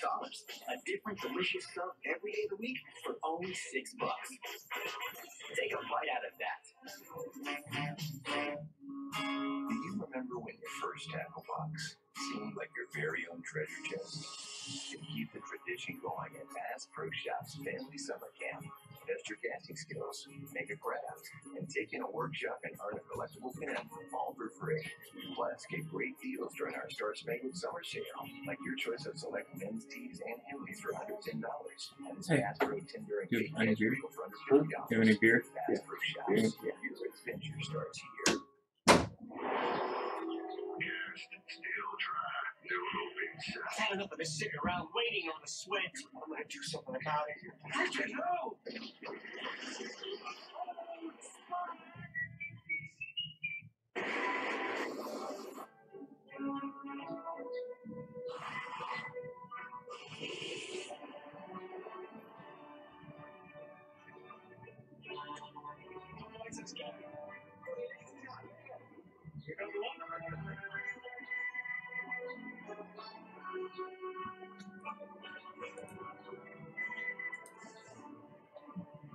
The all-new Discovery. Land Rover, above and beyond. Pittsburgh fans, your Penguins are the Stanley Cup champions. Log on to shop.nhl.com to get the official locker room t-shirt and hat worn during their post-game celebration. These collector's items are available to fit every size. You can also get the DVD commemorating their championship run and their official locker room towel. For the largest collection of championship merchandise, visit shop.nhl.com. The Penguins are the Stanley Cup champions. Supplies are limited, so order today. So the New York Rangers, their pick is in. Remember, they did not have a first-round selection since 2012. They have queued here tonight. Number 7 was they acquired in a trade, and this one here at number 21. New York Rangers select from Zlin in the Czech Elite League, Philip Kietel. Anybody in the room? So Phil That wasn't court watching. We had 3 viewers, and those were extra people. Still compares himself to Austin Matthews. Hey, welcome to our room. Press Box Breaks. Hop in the comments. Want to chat some hockey? We're watching the NHL draft. Before Matthews scored his 40 goals. So there must have been something that he really loved about Austin Matthews. If you think about a type of player, think Andre Palat. Real. Oh shit! What'd I do? Have another one. Go down. Try going to 3. Oh shit. Oh. Had a nice improvement over the course of the season. Another player that played in the Czech League and the Czech Extra, which is a Czech Cedar League. Yeah, big time improvement on our midterm rankings. We had him at number 71. He goes all the way to 31, so he was the biggest riser, a plus 40 for him. Played very well at the World Under-18 Championships in April for the Czech Republic. The Czech team did not do well, but he did. PressBoxBreaks.com, everybody. Grab your spots. Let's get one filled. Let's get this case of pucks going here. 10 days away from being eligible for next year's draft. He's one of the youngest guys in this draft. Let's talk about the Rangers here, though, because a lot of the players that we're seeing now, they're going to be a few years away. If you look at the Rangers, if this is a team that made the playoffs 11 of the last 12 seasons, they expect to compete here year in and year out. They have a goaltender who, let's face it, is coming near the end of his Derek Stepan has been traded away. Oscar Lindbergh, he's moved. Dan Girardi's been bought out. Dan Girardi's been bought out. There's some spots that need to be filled here. Kevin Klein. There's some major question marks about this group. They traded Derek Broussard last year. They gave Mika Zibanejad to have a gigantic year for them next year. There are a lot of questions. Let's call it for what it is. This is a rebuild on the fly. And it's hard to do in New York because it's the New York Rangers. But they'll try to address the holes they've created. The trade of Derek Stepan. Is there a hole in center? Absolutely there is. But you've got to get younger. And you've got to get some cap relief and put yourself in a position to be able to filter in some real good young players. And to get a D'Angelo from Arizona to help make your defense more mobile and to be younger. To get a 7th overall pick like Liam Sanders. And the architect behind it all is Jeff Gordon. He's the captain. All right, Liam, thank you, Jeff. 2 first-round picks here in this draft so far. What did you want to set out to do with your young picks? Well, I think it's pretty obvious. We took 2 centermen, right? Some skilled centermen to restock the cupboard a little bit. Obviously, the most important piece of our team today is center and Derek Stepan. So to get back right up, get another guy and 2 guys like that, I think it'll help us. Yeah, take me through that trade and the decision process to trade Derek Stepan and your backup goaltender, Antti Raanta. Yeah, very difficult decisions. 2 important pieces for us. Derek in particular has been with us a long time, a lot of success. The team's had some success. We haven't won. But Derek's been a big part of that. We've got a real character guy. We drafted and developed him and watched him along the way. So it's a tough day for the Rangers fans. But hopefully today, with what we've done, took a step forward in the right direction. A lot of significant changes for the New York Rangers and the fan base when they wake up tomorrow morning. A lot of new faces. But how would you characterize this process right now for you guys? There's San Jose, Dallas, Columbus, no bids on. Colorado, no bids on. We're trying to a little bit of a rebuild on the fly. Yeah, but the thing is, look of our team. And, we haven't been to the podium in 4 years, so it's a big step for us to get here and get these type of players. True. Jeff, good luck to you the rest of the draft. Thank you, Jeff. Liam? Yeah, we should You still see on your do that. laptop, the rebuild on the fly, word for word. This is the big trade. Derek Stepan for the New York Rangers and goalie Antti Raanta, who played superbly for the New York Rangers this year in relief of. I get a ton of views if we just put the camera right here. Prospect, and they got that 7th overall pick. Struggling. Yeah. Quickly talk about, the league is about. That would go viral. Well, I think Anderson at Especially when you start drowning, we're just sitting there videotaping you. Los played in the Czech Pro Leagues, and Elias Anderson won a championship with HV71. Well, JT wasn't kidding. So if they show What? continued He said, progress, they might be able to challenge for a he was spot expecting in big 2018, changes. 19. Well, especially Yeah. when you look at it, we talked about Savannah Jad. They said their GM meetings, whenever they got knocked out, Like their exit meeting? yeah, So you can rebuild, but you they rebuild finished on their the fly meetings here in like New York City, and if you're going to the rebuild week yet, before the you wedding guys we were at. maybe could Yeah. have been a little So bit it's probably quicker 2 than weeks other guys. long, It looks like at least. potentially they have Even that. after I Well, was don't they like, do like one-on-one meetings with players? yeah, but that And was obviously they made a they big tried trade for every the other season. New York team, Jordan Everly, now a New York Like, Islander. you guys And like of course, in return, the Brian GM or Stroh whatever, goes back talking to What do VP, you like, think of when you so think you're of gonna play speed and skill? in the So World lots of speed and Championships? skill on the board. Like, One now I of the think I'm players that they gonna showed a lot of take interest it in off prior this to year, the you know? draft was one of the most diminutive It's like, players in the draft. really? And I that's thought Kyler you'd go. Yamamoto, And who it's like, plays in should I go? Like, you guys want me to go? Yeah. He's the only guy on the team that played all 82 games. Yeah. And he's like, he just said he was just I mean, I wore love out Kyler and Yamamoto. done. I think he's a player that's. I just love his skill. I love his determination. He's not smiling now, but at some point in this draft, he'll be smiling. What's up, guys? Comment if you're here. You can. Hit that subscribe button too. We're gonna be coming to you live every Friday night here. A lot of giveaways tonight if we can get these filled. He walks away with the Hart Trophy, wins the scoring title as well. Why is this focus off? The Edmonton Oilers are proud to select from the Spokane Chiefs, Kyler Yamamoto. And there it is.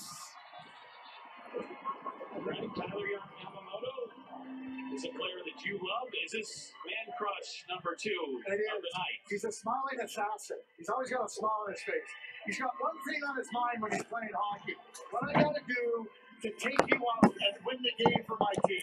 He's got exceptional skating ability. Quick, great leverage, and he might be the perfect foil for the Edmonton Oilers to Calgary's Johnny Hockey. Same similar type size, but make no mistake about it, they're elusive.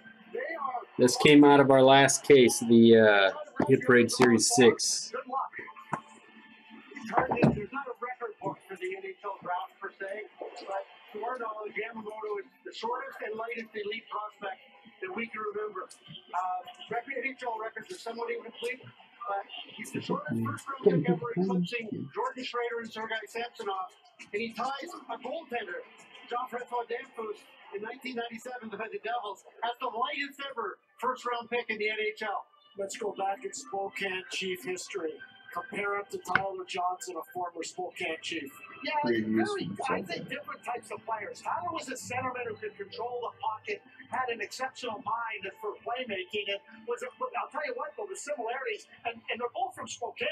They didn't just play in Spokane, they learned in Spokane kids. So keep that in mind. But what they're both similar like Pierre.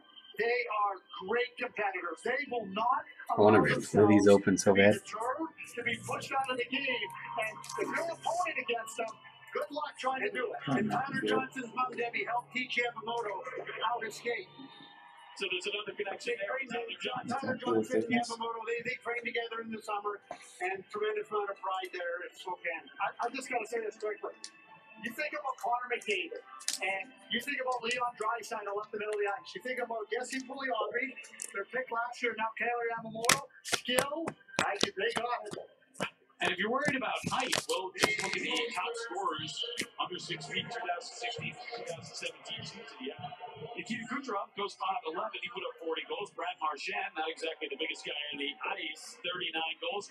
There's Skinner, there's Atkinson, and now Kyler Yamamoto is the latest to join the NHL. He's the captain. What's that?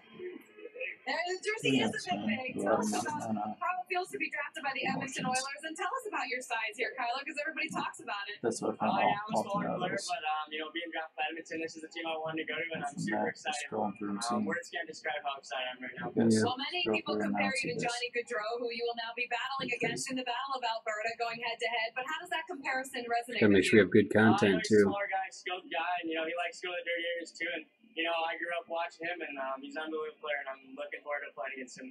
Kyler, you're the lightest and the smallest player ever drafted in the history of the NHL. What is your message to people about your size and what you're actually able to accomplish on the ice? You gotta believe in yourself. Never not believe in yourself, and if you do that, the confidence will come, and you gotta believe.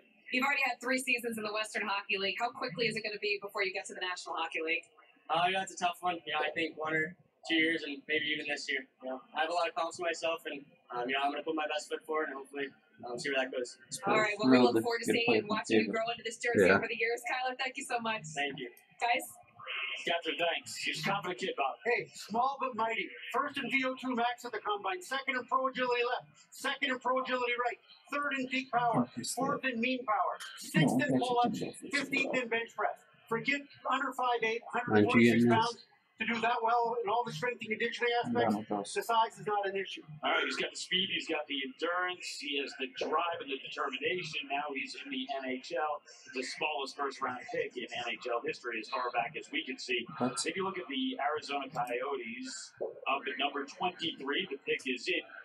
John Chyka, very busy day here for the Arizona Coyotes.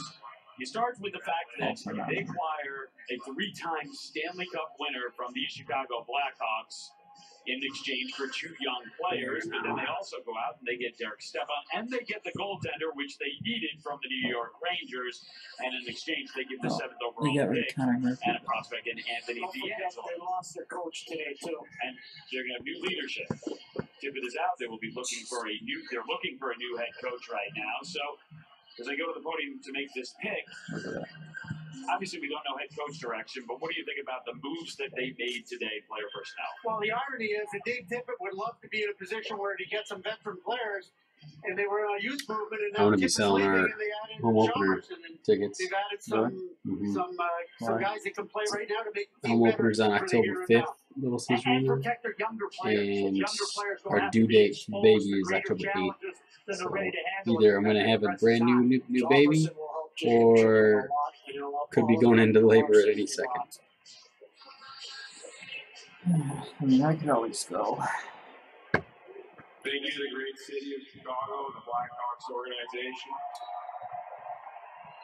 Quick hello to our fans at the Scottsdale Ice Den Arena. Thank you for your support. The Arizona Coyotes are pleased to select from the Charlottetown Islanders, Pierre-Olivier Joseph. Pierre-Olivier Joseph is the pick. You look at Arizona, and they need a captain. That's his brother Matthew, who was drafted by the Tampa Bay Lightning, played for Team Canada at the World Junior Championships. Well, I tell you, I'm just going to give you a name of who Pierre-Olivier Joseph reminds me of in style. Matthias Ekholm. So he's long and lean. It took Matthias a little bit of time to physically mature and find his way to the NHL. He can skate. He can think. You know, he can transition that puck. Do I think he's going to be a big-time offensive player? No, I don't. But I think he's a competitive player, a real good territorial player, and a big-time competitor. He really is. You're going to round up your team in all the different areas of your defense. And if Joseph again, he's going to need time to make sure. And just like his brother Matthew, who went to the Tampa Bay Lightning as a later round pick, this is a late blooming hockey player. This is not a guy that came up with a lot of fanfare. Like at the same age, in the same age group as Maxime Comtois, who we also got ranked in the second round. Before that guy got was the guy in the age group that everybody talked about. Nobody talked about Pierre-Olivier Joseph. Yeah. But he's showing steady rise. That was the Midwest Sports Collectors, right? Really mobile. Yeah, that one's heady busy as heck, dude. There's not really just like 30 people in it. Yeah, but it's doing the race all the time. Sent him back to Sweden just to We go probably through that could do 2 maturation. for Now you see him come back. I mean, that's a real big-time top four defense. He started in more talking about Ekholm. He ended up going to Brenas and playing in Dallas, which is a top program. It was at the time. That, not you that. see the changes development. This is what they have to hold for Pierre-Olivier Joseph. Pierre-Olivier Joseph, he's on there, put on the jersey. Tall and lean. He's 6'2", 163 pounds. Says the room for improvement is in strength. He can pass the puck 17 assists last season. Came on the power play. It's been a wild week for Arizona. They've been extremely busy. Obviously, yeah, but the way Mike Smith traded to Calgary, spots for and randoms. Shane Doan, longtime captain, really the face of the Flocking to the franchise site. forever, it seems like. Those, but everything those people are doing on there is, agrees to part ways with the team yesterday. I don't like it. So looking for a head coach, looking for a captain. They have a GM, John Chyka. He's the captain. 2 cards. John, Welcome back. 7 days, you guys made a bunch of trades. You also made 2 today. 2-card Arsenal. Team today than it was last week. How are you doing today? Happy Friday. give ourselves a competitive chance next year, and I think with some growth for our young players. And No, we're just hanging out, watching the draft, I think we can be a good having a couple ginger ales. A number of other difficult decisions that you made earlier in the week. You parted ways with longtime captain Shane Doan, also Tippett as well. What is the long-term vision for this Arizona Coyotes team? Yeah, I mean, in businesses, Have you been watching the draft? Have to make some tough decisions. So it was a real tough one, and we just continue to try and move forward and get better and grow. And those guys put an awful lot of time and effort, and they were amazing for the organization for a long, long time. So we're just looking to build off of that.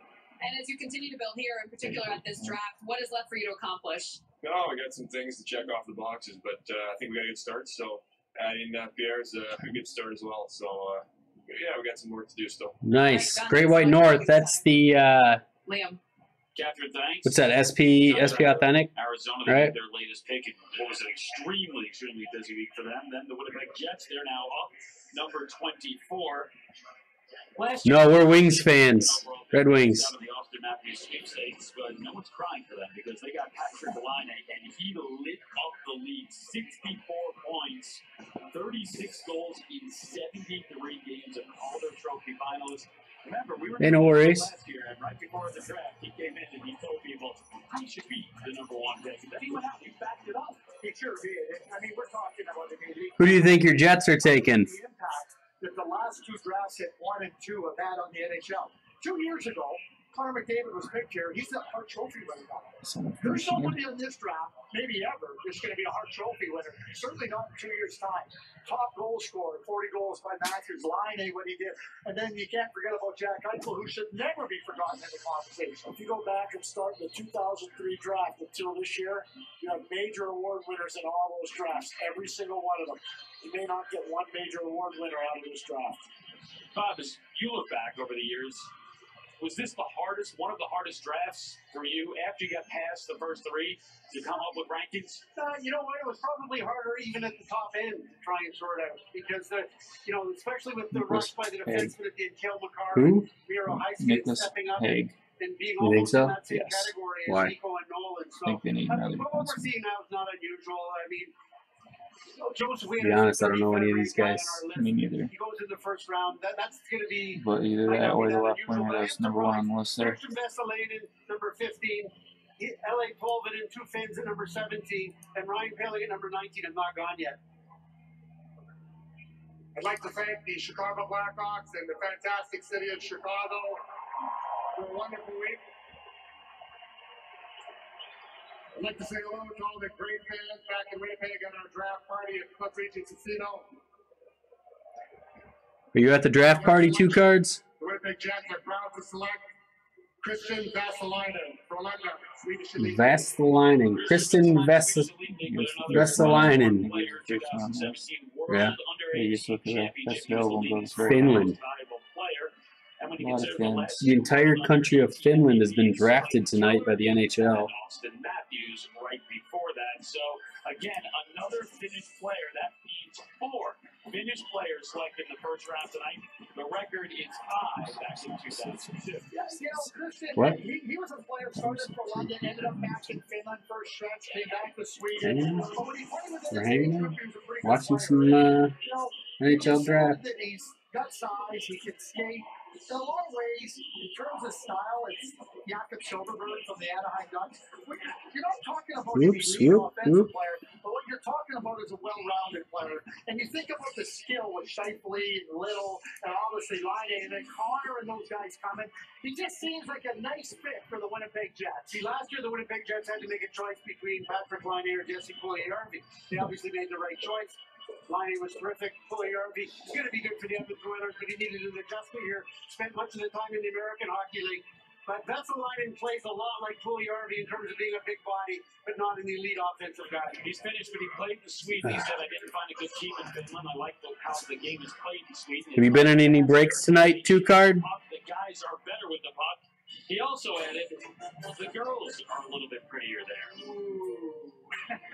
Montreal Canadiens are on the clock, and then coming up, the hometown Hawks make their first selection.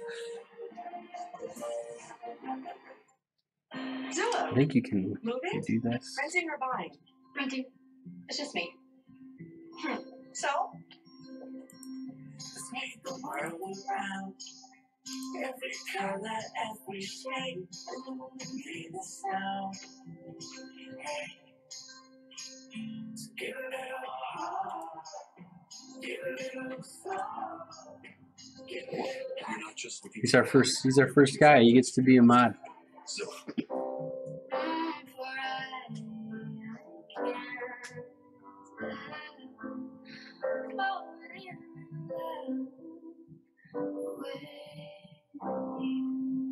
Give extra, get extra.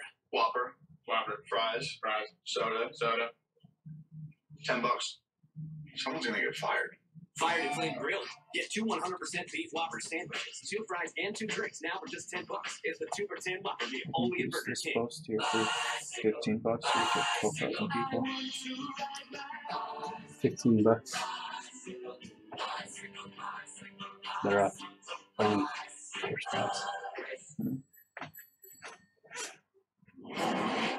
There's no faint of heart. There's no Thank you. Thank you. and there's no apologies. There's guts. I got the regular Young Gun. I got on EPAC. Kenny pulled this one on what was it? Just a regular pack, right? Or you bought a box of Series 2 and got that one. Wait, you have a real motorcycle? And real insurance with 24-hour customer support. Yeah, we just watched that. I retired. I can't say I've heard of that prospect they took before though. Not as exciting as Line A. High rate and high pay never leave you alone. Dad is really sucking the life out of them. He's picking up the phone. Oh, no, not consolidated credit. With one call, they can lower their credit card rates. And consolidate their bills to one low payment. Get paid off their debt in no time. Call Consolidated Credit now. Because Yeah, that's what I thought also. Call 1-800-346-0414. Surprised they didn't. That's 800-346-0414. Call now. That's exactly what I said. Yeah, that's right. Right when they put the names of available guys up, that's what Kenny was predicting. Was that dude? Drake, I like the most. I'm a huge country music guy in the summer. I like Luke Bryan, Tim McGraw, Dirk Bentley. Kind of weird one for a kid like me, but huge Taylor Swift guy, so I'll probably some Taylor Swift. I like that guy. Casey Middlestat. He goes to. Big Taylor Swift fan. He went right before the ones pick, I think. He went earlier, yeah, for sure. Montreal Canadiens right now, they're getting set to make 2 cards. Have you been in any breaks tonight? Canadiens, obviously, it's a team that's been very busy. Acquired Jonathan Drouin and a conditional 6th-round pick in 2018 from the Lightning in exchange for Miguel Sergachev. On behalf of the Montreal Canadiens, Jeff Molson would like to thank the Chicago Blackhawks The organization, guy that the whole city won of 4 times for the Chicago. Wings. Who? Patrick Eaves. J'aimerais aussi saluer tous les partisans Who would have the Wings des at Canadiens 26. de Montréal partout au Québec et au Canada. Oh, that's the guy that couldn't do pull up. The Pittsburgh Penguins for the Stanley No Cup. wonder he's a Taylor Swift fan. Yeah. Who make our selection. Can't even do a pull up. Special hello to back home to Mr. Elmer Benning, our longtime scout of over 40 years for the Montreal Canadiens. On behalf of Elmer, I'd like to make this pick from St. Cloud, Ryan Paling.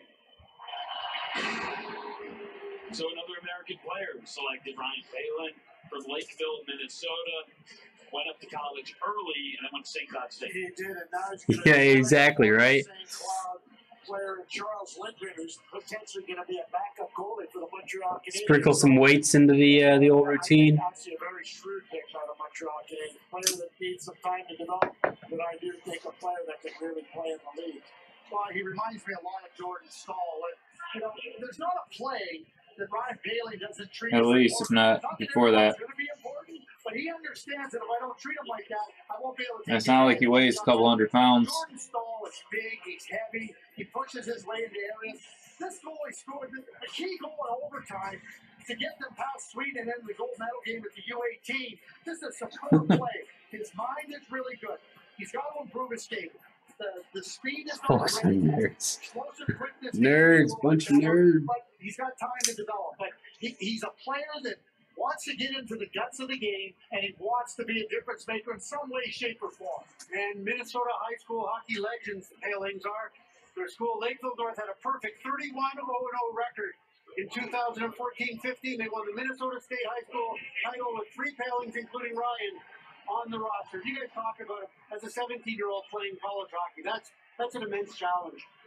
So, yeah, this is a pick for the Montreal Canadiens to just leave this player and let him develop at St. Cloud State. It'll be interesting to see whether his good friend from the same town in Minnesota, Jake Ottinger, the goaltender for Boston University, who also accelerated his Oh, ability nice. to get into college. Unfortunately, we don't have any of that tonight. We might grab some for next week, though. And your cheer of the 2017 NHL Draft belongs to the Chicago Blackhawks. This one is in portfolio, though. We got a box of that tonight. So the Chicago Blackhawks going to make their selection here at 26. But let's face facts. If you're a Blackhawks fan, you cheered right then. But it's been an interesting few days, starting with obviously the Marian Hossa news, progressive skin disorder. But you don't know more of that fix. Marian Hossa, I mentioned, is the progressive skin disorder. You for sale, Kenny? The next season, they make several trades, but right now, Gary Bettman back up to the podium. See what he has to say. We have a trade. Oh, we have a trade. Chicago Blackhawks. Relax, you're going to get to do it again. Chicago trades pick number 26 to Dallas in exchange for pick number 29 and pick number 70. So Chicago trades 26 to Dallas in exchange for 29 and 70, which is a third-round pick. So you get to get excited again. We'll be back. It started with cheers. It didn't finish up that way. But the pick has been traded. It's now the Dallas Stars. And really, this roller coaster ride for Chicago continues because I did mention the Marian Hossa news that he's going to miss the next season. Obviously, they traded John Rizzo. I consider it. Brendan Saad is back, and now Bob, they trade this pick. That's right. And the Dallas Stars obviously are looking at the board and they're saying, hey, there's somebody there that we didn't think was going to be there and won't be there by the time we're picking at their 29th spot. So let's give up that 70th pick to move up 3 spots. Who could that player be? The best available on our board right now is Finnish sniper Eeli Tolvanen, a really good goal scorer playing in the United States Hockey League. There's also a very good It's Russian not player in even the Cliff same thing. Kostin. I know, but Brandon they go Gagne. up so much. Stars It's a have 10. mixed reviews with Valving and I think Kenny said he'd consider it. I don't know. It's his. You got to negotiate with him. What are you thinking, Kenny? I don't know. Is it on the market or is it off the market? It's on the market. Kenny says on the market. coming off a shoulder surgery as well. Yeah, he got hurt and he's healthy now. And he is healthy, but he didn't play any games after the new year. You know, one of the interesting things that the draft is always fascinating. He got it out of one of these boxes right here. Want somebody that they might like. It's usually probably somebody they have a lot higher, not somebody that's in a range where there's 4 guys that go, we want to get this guy. So I think that's the sacrifice of 70th pick and try to get up to a spot where you get a player that you've ranked really high. It's a classic draft word, upside. You look at this list right now, is there a player, maybe it's a gamble, but you think down the line, a few years from now, could be better than several of the players who were selected from. To me, I think Tolvanen, he's an elite goal scorer. He played at the U17, led them in goals. Played at the U18 when they won the gold medal in Grand Forks in 2016, led them in goals. And, you know, what's the hardest thing to do in the National Hockey League? It's to score. And he can score in a lot of different ways. So that's the guy off the board that I think kind of stands out of that group. Kenny really has no idea on the price right now, so he's doing all he can to look it up. I thought Liam going into this draft, he was the biggest wild card. And right now he remains the biggest wild card because he is still available. At all. Dallas Stars, they make the trade with the Chicago Blackhawks. Chicago gets 29 and 70. Dallas, they get 26. So the Stars, they take to the States.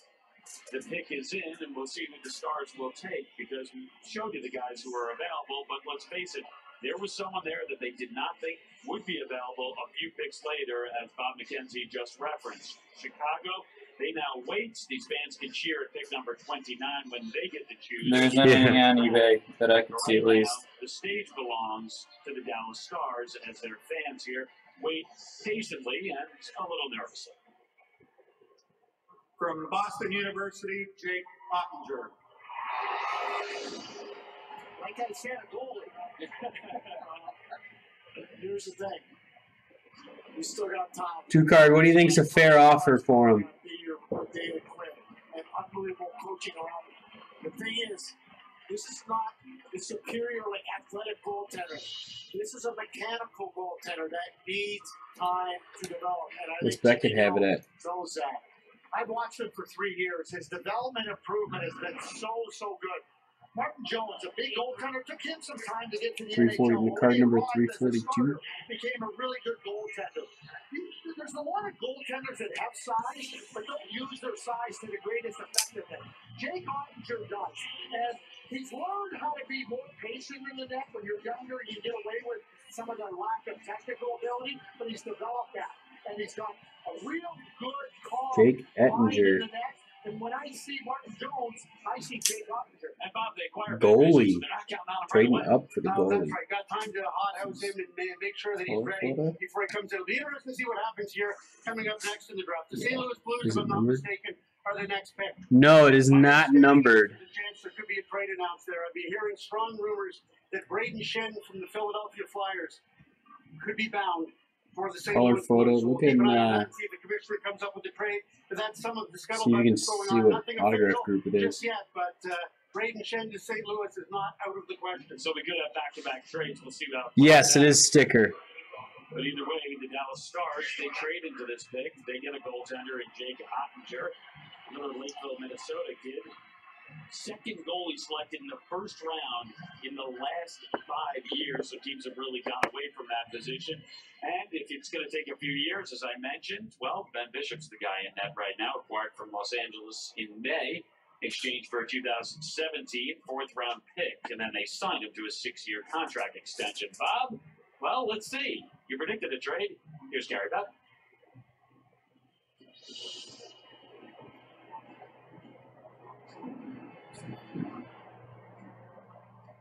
We have a trade. What's the date? It's number 342. St. Louis trades pick number 27 It's the in this redemption. year's Oh. draft. Yuri Laterra and a conditional first-round pick in 2018 to Philadelphia for Braden Shen. Whoa! Philadelphia, you're on the clock. Braden Shen. They also have Yuri Laterra. Now Braden Shen is with St. Louis. Braden Shen for the 27th pick. Yuri Laterra This is why and a conditional pick. Patrick drafted second overall by Philadelphia. We talked about the depth down the middle in Philadelphia. Braden Shen becomes a disposable asset, goes to St. Louis. Yuri Laterra. Sucks for everyone who just got Yeah, Patrick Berglund signed long term. They still Oh, yeah, have those Braden Shen jerseys in the So this is a fit. Dave Adams boxes here.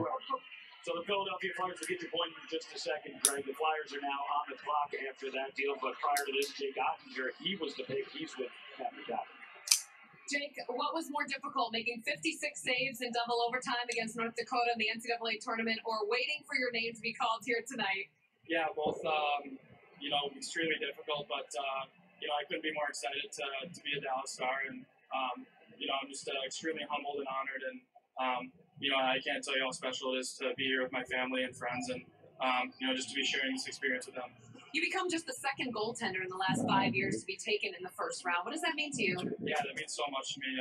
It's extremely humbling even hearing you say that.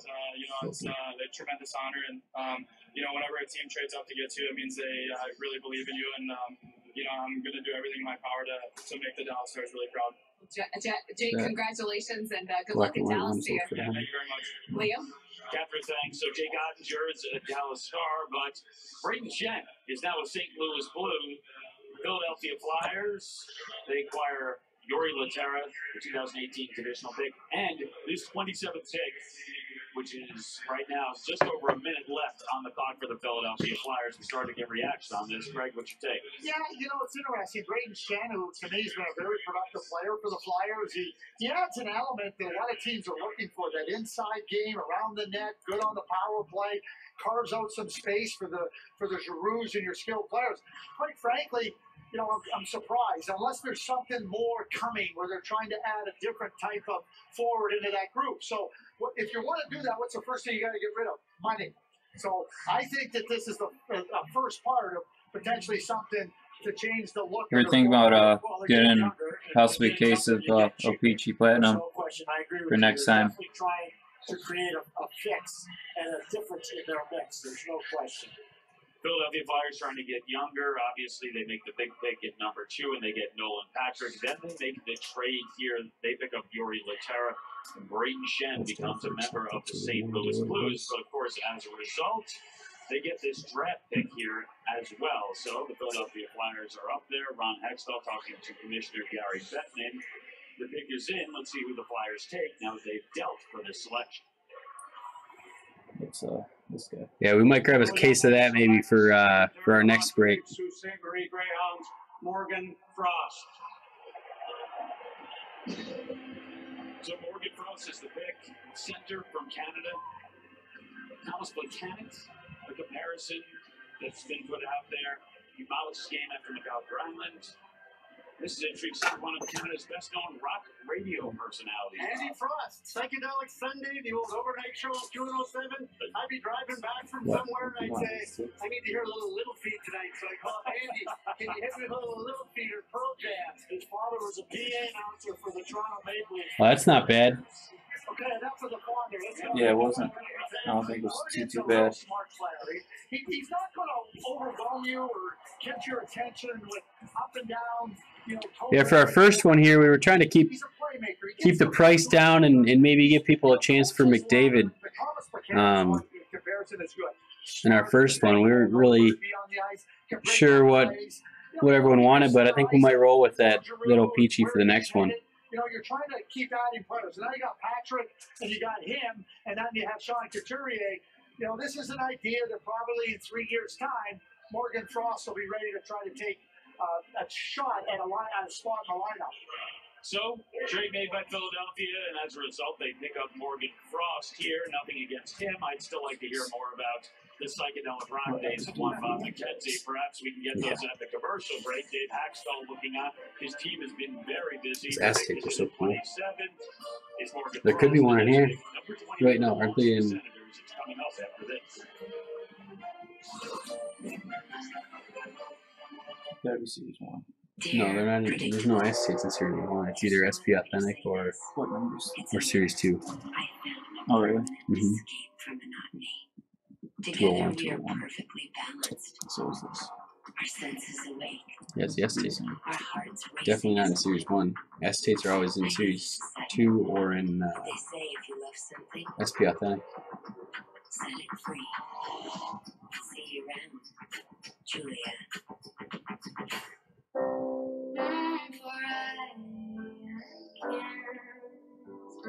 What's this? You just clicked on something.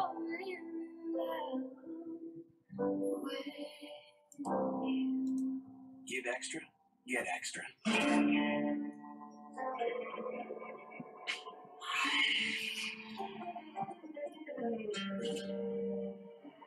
Oh, damn.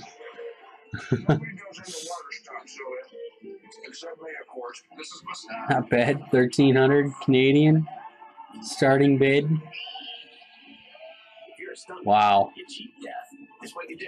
If you want to save 15% or more on car insurance, Yeah, that's not a bad one to pull. it's what you do. At AutoZone, we know you don't need an expensive new tool. That's why we loan over 100 specialty tools for free. Bring it back when you're done. Do other people know about this? Oh, yeah, maybe.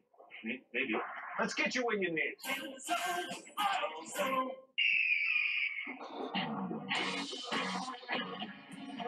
Canelo, be bold! Hey, Canelo. No bueno. Be bold. Good day. I think it means just get rid of that listing out of the chat, so not advertising it. Just right quick. On it. Pittsburgh fans, your Penguins are the Stanley Cup champions. Log on to shop.nhl.com to get the official locker room t-shirt and hat worn during their post-game celebration. These collector's items are available to fit every size. You can also get the DVD commemorating their championship run and their official locker room towel. For the largest collection of championship merchandise, visit shop.nhl.com. The Penguins are the Stanley Cup champions. Supplies are limited, so order today. No. Thanks. We're new. That was the first time we cleared the chat. So busy night in Chicago. A normal night inside as we continue with the NHL draft.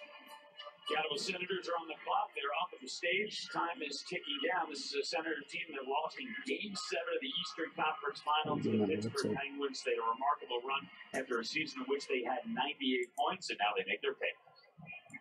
Before making your selection, the Ottawa Senators would like to thank the Chicago Blackhawks and the city of Chicago for their hospitality. Ottawa Senators would like to fight the Chicago Blackhawks. The Ottawa Senators are proud to select les sénateurs d'Ottawa sont très fiers de choisir Shane Bowers from Waterloo of the USHL.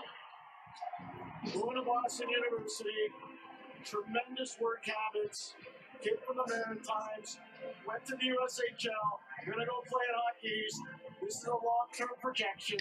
All that being said, I remember a guy that Ottawa... Yeah, that's what we're trying to do right now. We're posting all over Facebook and Instagram and trying to mention our website everywhere. We're hoping to just get on here and sit for a while, and hopefully some friendly people like you should stop by and we can start filling some breaks. That doesn't mean he won't be a 40-point scorer or producer, but at the end of the day, you know, he's a player that fits in your lineup. And when you have Logan Brown in the pipeline, right, and you got Kyle Turris, who's still a good player, you know, you can now start to move Colin White, as you mentioned. You know, he starts to fit in and round out that group. A couple of years ago at this draft, another player from Waterloo went in the first round with the name of Brock Besser. So, Miguel Hanley, your buddy, doing a pretty good job up there developing high-end NHL guys. What a fantastic place in the USHL and Waterloo and the amount of players they've got. I was surprised nobody else had that when we were trying to think of what to call us. But press box breaks was available. Two-way center. If you're going to be a two-way center, you obviously have to have some grit. You have to have an engine, an endurance engine. 4.5 out of 5 in the rankings in the draft combine. He's the guy who's first in aerobic fitness. So it's a guy who's going to bring it night in, night out, every minute he's on the ice. And he does, Liam. That's exactly what he does. So, you know, call it dependability factor. He's got a lot of that. He would be 5 out of 5 in the dependability factor. And, you know, when you're playing 82 games, you need some players. You don't need some players. You want players that you look and you go, he's in. And he's ready to play, and he's always ready to go. That guy Guy Boucher's going to like. Yes, absolutely. And he's smart. So Guy Boucher will like his attention to defensive detail. And Shane's advanced in that regard. Other players will learn it, but he really values that part of the game also. So he'll like the intelligence, he'll like the grit. Right now, though, let's go to get Mr. Gary Bettman. The 29th selection in the 2017 NHL Draft. 3 points sending. The Chicago Blackhawks. I don't think so. I think that's why you saw 3 people watching at one time. Yeah. So they got the warm-up a few picks ago, cheered. It turned out they traded that pick, and now they're picking at number 29, and they cheer once again. And let's face it, if you're here, you're a Chicago fan, you're fired up because, let's face it, 10 years ago, made some pretty amazing things happen here at the NHL Draft. You won the lottery, and then, of course, you selected Patrick Kane with the #1 overall pick. Is that the big box? We actually won the lottery that year. First time ever the Chicago Blackhawks have had the first pick. Is there any concern about his size? There was some uncertainty at the time. You weren't sure could a player that size really be an effective #1 overall player. We would probably select Patrick Kane. He was such a special talent. He just did some things that nobody else could do. His turned out to be a real special player.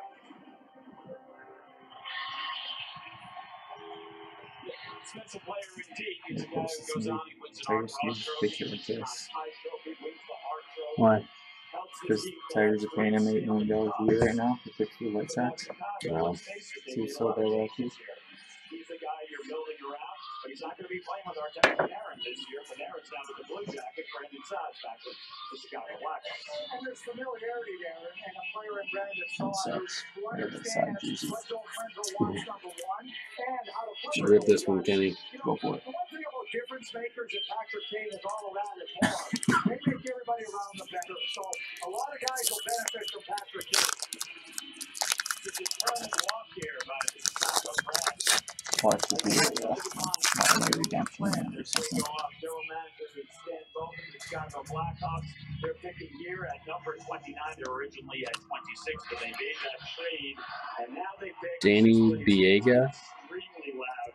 The United Center, they're fired up. Andre Burakovsky. Sit back down, then they cheered again, and now the Chicago Blackhawks are up on the stage, about to approach the microphone to tell us what they're going to do with this pick. There's still about 30 seconds left on the clock right now. Thrilling. The United Center continues to get louder and louder. Blind beat. Great break. I got the wings in that break. Give myself a Steve Ashman jersey. You gotta casually drop our name and everything you're in.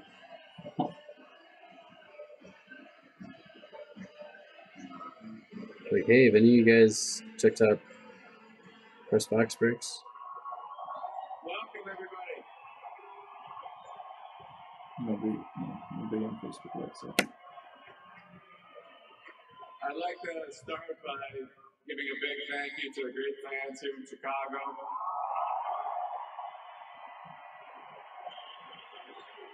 You guys came out and made this an incredible night, so really appreciate your support through the years. Type up the thing.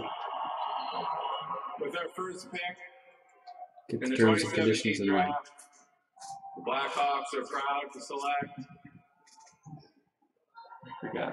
You know, I think there's a better way to do this. Back in 2006 and 2007, the Blackhawks drafted two players that changed the course of our franchise. That's cool. They're gonna announce it. I think it's only appropriate that we have those guys come up and make the selection.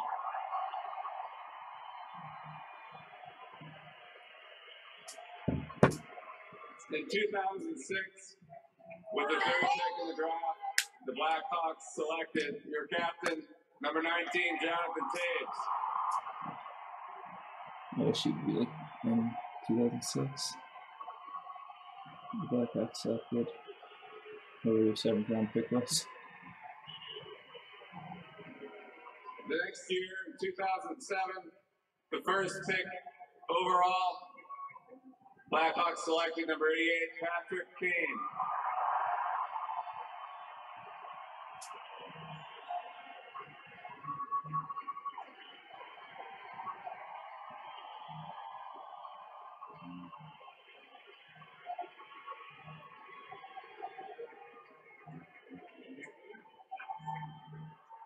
What's up, Chicago?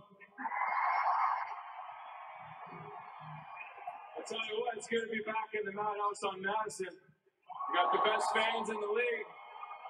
Thanks for coming out, making this a special night for all these young players. Obviously, this brings back a lot of great memories for the two of us, and we're happy to be here again to announce a big pick and the future of our hockey team. Tanner, you want to do the honors? Just remember, I went 2 spots higher than Johnny, so. With the 29th pick, the Chicago Blackhawks select Henry Yokiharu. He looks a little wasted. Way to enter the league for Henry Yokiharu, and again, another Finnish player, the fifth Finnish player tonight that ties a record for first round. He's going to play in Portland as he played for Chicago. When he eventually slips on that uniform, he's going to feel rather comfortable. It's going to feel very comfortable. It's the same exact color scheme, same exact emblem in front. And, you know, the fourth defenseman drafted from Finland, it's unprecedented. They've only had 6 in the first round all time. Real smart player. And, you know, again, you're going to hear about lack of height, and, okay, that's what he is, or what he has. But what he has is good sense, real good understanding of where the puck needs to go. So if you're playing for Joel Quenneville, I know this about Joel. He wants defensemen that can get to a puck quickly. He wants defensemen that can make a play under pressure. And most importantly, he wants you to pass that puck and make a good decision. Henry Jokiharju gets a check in all those boxes for that category. It's an eBay consider. Six Finnish defensemen were selected in the first round of the draft. So we've had 5 Finnish players selected in the first round for all the defensemen. But there's one that's missing, and that's Ellie Polvinen from the United States Hockey League. A small player, diminutive, but a really top-notch and considered one of the best natural goal scorers. So he was number 17 in our rankings. He's still available, and with only 2 picks left in the first round, he's in danger of slipping out of the top 31. The other player, best available that hasn't gone yet, the Russian factor work here, maybe shoulder surgery work too. Number 18. So Polvinen at 17 What? on our list. Will be 6 to get in Russian at 18 the on our list. Neither one of them have gone, and we've only got 2 picks left in this first round. Question for Bob and Craig. There's an R6. What do you think Some of is the the people tall? thought he was a little bit Yeah, it is. cocky It's not. and maybe a It's little too really 6 arrogant tall. in his interviews. Did you hear anything about It's like that? nose on me. I'm always careful. First of all, the interview's done at the Yeah. combine are 15 It's a minutes little long. bit. It's like I just saw in the those garage there, so like, you know, there's a way taller than the rolling one. Yeah. real good goal scorer.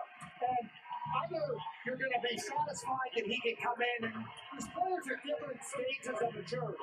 And I think that, you know, when a player doesn't go maybe as high as we thought or others may have thought, Yeah. we start to look for reasons why. It may be just as simple as he's not regarded as highly as we may have thought. And maybe there was teams and they had other players higher, but I've watched Erik Polvinen play for 3 years now. And talked to a lot of people, haven't ever heard that about him from the people that have coached him.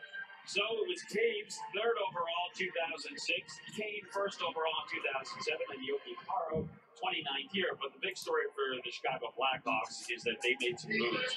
And they sent 3-time Cup winner Nicholas Chalmers to the Arizona Coyotes earlier today and received a couple of young players and a bit of cap relief as well. Then, mere minutes later, while you were still trying to wrap your head around that deal, this happened. The Chicago Blackhawks, they reacquire Brandon Saad, who won a couple of cups with the team, but in the process, they send the dynamic wing Artemi Panarin over to the Columbus Blue Jackets. So a very busy day for Chicago. Let's hear from their GM. He's with Captain Jeff. Yes, Liam, I'm joined by Stan Bowman. And Stan, after calling the first-round sweep to the Nashville Predators a complete failure, you've made a number of bold moves today on a number of fronts. How have you improved your team? Well, it's tough to trade players that you've had a lot of success with. So, but you have to look forward, and I think we did a couple things. We obviously got a fan favorite back here, Brandon Saad. It was tough to ever let him go, and now he's back. We got a young defenseman in Connor Murphy. We got a backup goalie. We got another young forward from Arizona. So we brought in a couple different pieces, but obviously Saad and Murphy are the 2 guys who are going to play a big role in our team next year. You talk about difficult decisions. How hard was it to trade Artemi Panarin? Very hard. Obviously, he's a dynamic offensive player, and we wish him well. But we've had a lot of success with Brandon in the past, and he brings that solid 2-way game, and he's a real competitor, and we think he brings a lot of things to the table that's hard to find. So, a young guy entering the prime of his career, and we felt it was a move that made sense.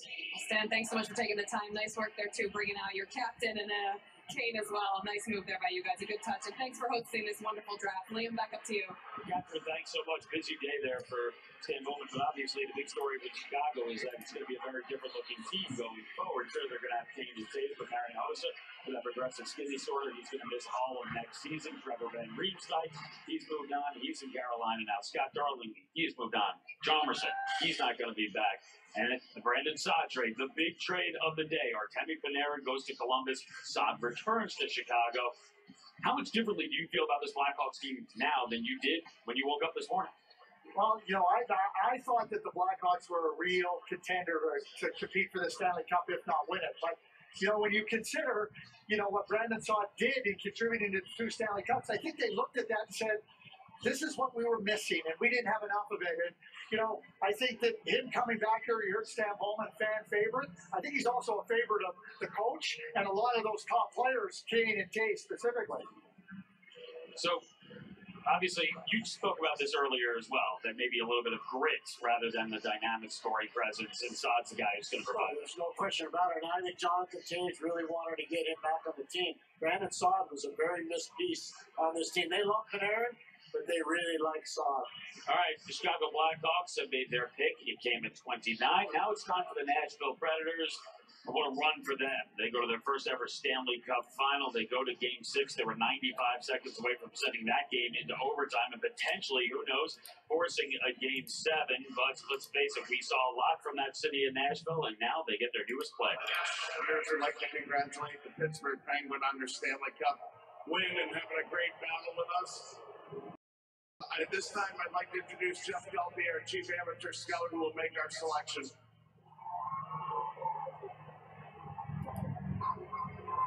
Nashville Predators select Sioux City Musketeers, Ellie Tolman. Ellie Tolman from guess where? Finland. There's number 6. We wait a long time.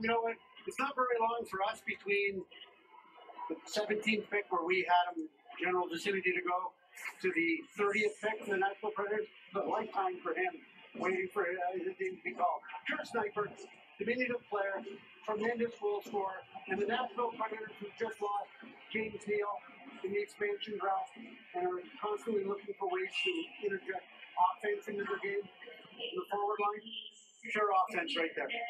Time for the tournament lead with 7 goals in the World Under-18 Championship. Pure goal scorer. Who do you liken him to in the NHL? Yeah, I mean, you're talking about one of the best goal scorers in Vladimir Tarasenko, but it's that ability to score from a lot of different areas on the ice and quickly. He gets himself in a position with the puck, and then it's off his stick, and it's a real challenging shot for the goaltender. And he's not a one-trick pony. He can score multiple ways. He can score off the rush, he can score in tight, and he can score from distance. And the goaltenders really have a tough time getting a read on it, on his shot. So for a team that every team needs offense, it's a nice pick for the Nashville Predators. He is or was scheduled to go to Boston College. There's been reports this week that maybe you heard from Boston College that he might not be academically eligible to go there. It's all going to come on the watch where he plays next year. But one thing, the Ottawa Generals of the Ontario Hockey League own his Canadian rights, CHL rights. Don't be surprised if he doesn't go to college, and I don't know for 100% fact that the door is closed on college, but if the door is closed on Boston College and the NCAA, don't be surprised if he maybe takes a page out of the Austin Matthews playbook, and rather than play college hockey, go play in Europe somewhere for a year or more, until he's ready to sign and play for the Nashville Predators. Either way, he's the newest Nashville Predator. He's the 6th pick selected. That's the most ever in the first round. Let's go back to the commission. We have a trade involving the next pick. The Stanley Cup champion Pittsburgh Penguins trade pick number 31 in this year's draft, the last selection in the first round, and Oscar Sundqvist to the St. Louis Blues in exchange for Ryan Reeves and pick number 51 in the second round in this year's draft. So St. Louis, you have the 31st pick. So St. Louis is on the clock with the 31st pick. The Pittsburgh Penguins, the first team to win back-to-back Stanley Cups since the Red Wings did it in the late 90s, and now with the last pick, they make some more headlines. We're going to get your reaction to this trade in just a moment and see who St. Louis selects when we return right after this.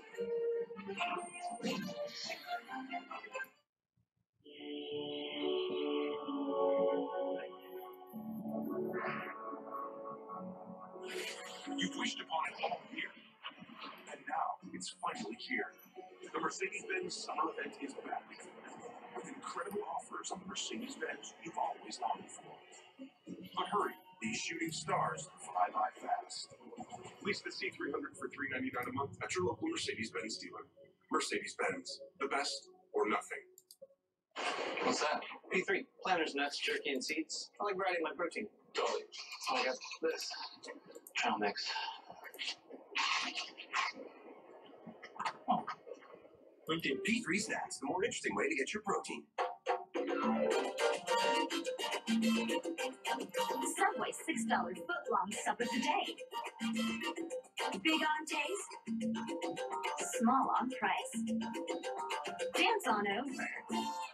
When you have credit card debt, the debt suckers, high rate and high pay, never leave you alone. Debt is really sucking the life out of them. Yes, they look like death. Warmed over. He's picking up the phone, probably calling his uncle to borrow money. Thank you for calling Consolidated Credit. Oh, no, not Consolidated Credit. With one call, they can lower their credit card rates. And consolidate their bills into one low payment. They pay off their debt in no time. Put down the phone. Put down the phone. Order a pizza. With extra red sauce. That Consolidated Credit makes it too quick and easy to get rid About of. to have another one done. There can be life. What? Josh Norris got drafted 19th overall. He's an incoming freshman. Call 1-800-346-0414. 800-346-0414. That's 800-346-0414. Call now.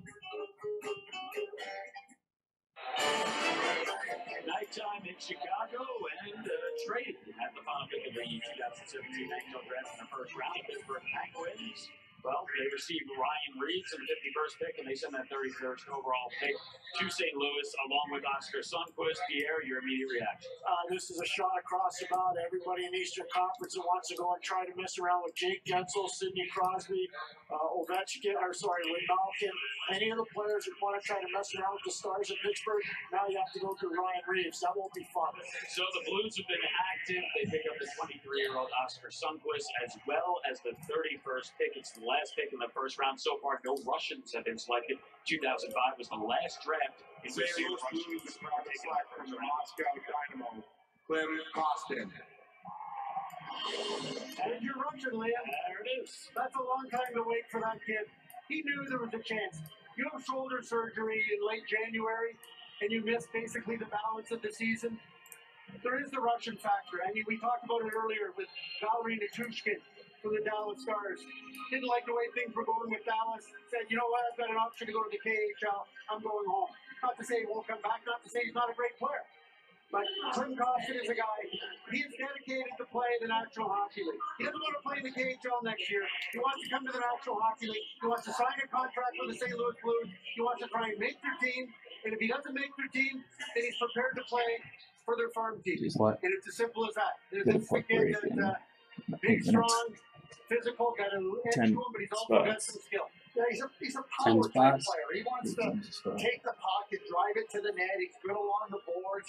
He was the captain for a number of years with the 1999 age group in Russia. So Yeah, I mean, it's a different route we want to go. Want to do that route, we can do that route. He beat Canada, but if you think about Nino Niederreiter, where does he play the game? He plays the game along the boards. He plays the game trying to get to the net. And, you know, you're not going to push him around. He's going to establish his game through size. He'll finish Jackson. You know, that's what Kostin brings to the table. He wants to play in those gritty, dirty areas. I think the fact that Vlad Tarasenko's in St. Louis helps this a lot in terms of what Bob was saying before. You mentioned Niederreiter as that type of game. Is he a better skater? Maybe not. Can you project him as a better skater going forward than a guy like Niederreiter? Yeah, he's more powerful. I don't know if, like, you know, if he gets a step on you, he's going through. He's like that freight train. We are off there. It's hard to knock off the rail. Anytime Central Scout in the European side of things have a number one. So even though he had the injury, they don't worry about the Russian factor because they're not picking. But no, you know what? I think it's a great roll of the dice by the St. Louis Blues at that stage of the draft to get Kostin at 31. Big, strong guy that's got a chance to play in the National Hockey League next year. And if not, Probably the American League. It wouldn't surprise me if he went top 10, and it doesn't surprise me that he went 31. To me, this young man was the ultimate wild card in this year's draft in the first And that round. statement is why this has been such a fascinating And night. that is why this has been such a different draft. Yeah, and Clint Costin does not go in the top 10. He goes with the final pick in the first round. The first Russian selected here. We will have a complete recap of the first round from Chicago. Much more to come when we return right after this.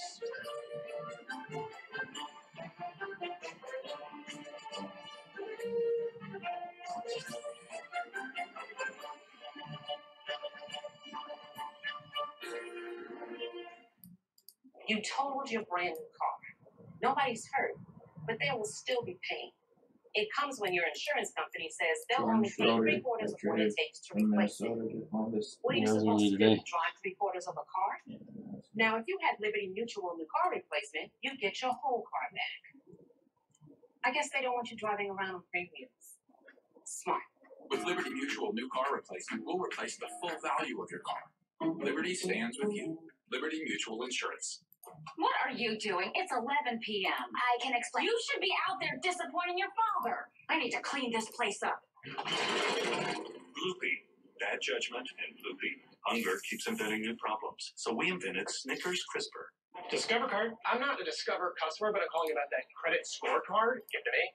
Give it. Oh, sure. We give it to everyone for free. Oh, well, that's nice. Go get it. You can go get it yourself online and see your credit score right there. Great. Oh, that's a good boy. Thanks. Oh, and you can even see how your current card compares to others out there. Wow, convenient. Ooh, somebody wants a belly rub. What now? Get yours at discover.com/credit scorecard. Free for everyone, even if you're not a customer. Today we're going to learn how to eat the mushroom and Swiss king. Up, pinkies out, elbows off the table. No, you don't have to look like you're flying. The new mushroom and Swiss king with a half pound of beef, sauteed mushroom, and crispy bacon. As big as it is fancy. Only at Burger King. Where are we going? Dunkirk. There are 400,000 men on this beach, and they can pick us up from the air. They've activated the civilian boats. We need to destroy it. You should be at home. We have a job to do.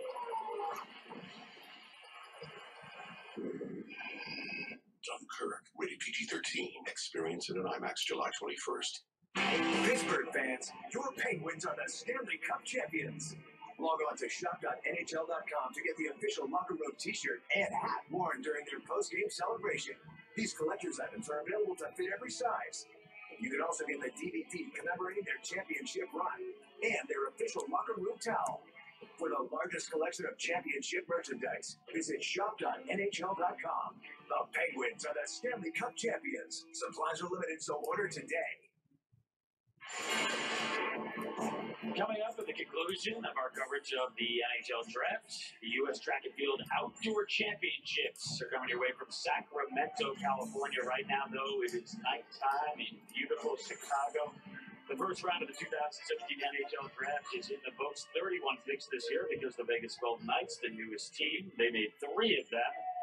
Stan Bowman, a big night for him, a huge day really for Chicago, very busy week when you consider all that's happened with that club. Good for George McPhee, helps usher a new team into the league, the Vegas Golden Knights. They hold their expansion draft on Wednesday, then they select 3 more players here today. Myriad of trades and moves, and then Lou Lamoriello. The Toronto Maple Leafs, obviously a young team on the rise, but it was his former team, the New Jersey Devils, who got things rolling here tonight. The Devils, they have the #1 overall pick. Back here with Craig Button, Pierre Maguire, and Bob McKenzie. And with that pick, we were wondering, was it going to be Nolan Patrick? Was it going to be Nico Hischier? Patrick, he had been that top prospect for so long. Hischier, the rapid rise. They go with Hischier. What's the return going to be? I think if you're Taylor Hall, if you're Kyle Palmieri, if you're an offensive player for the New Jersey Devils right now, you're really happy because you've got a creative person with terrific peripheral vision, a guy that wants to dominate the puck.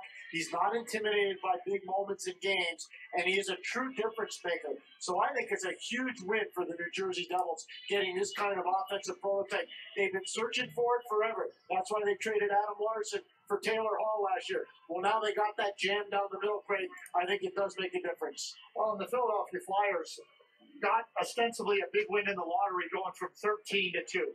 And a big win was Nolan Patrick. Make no mistake about it.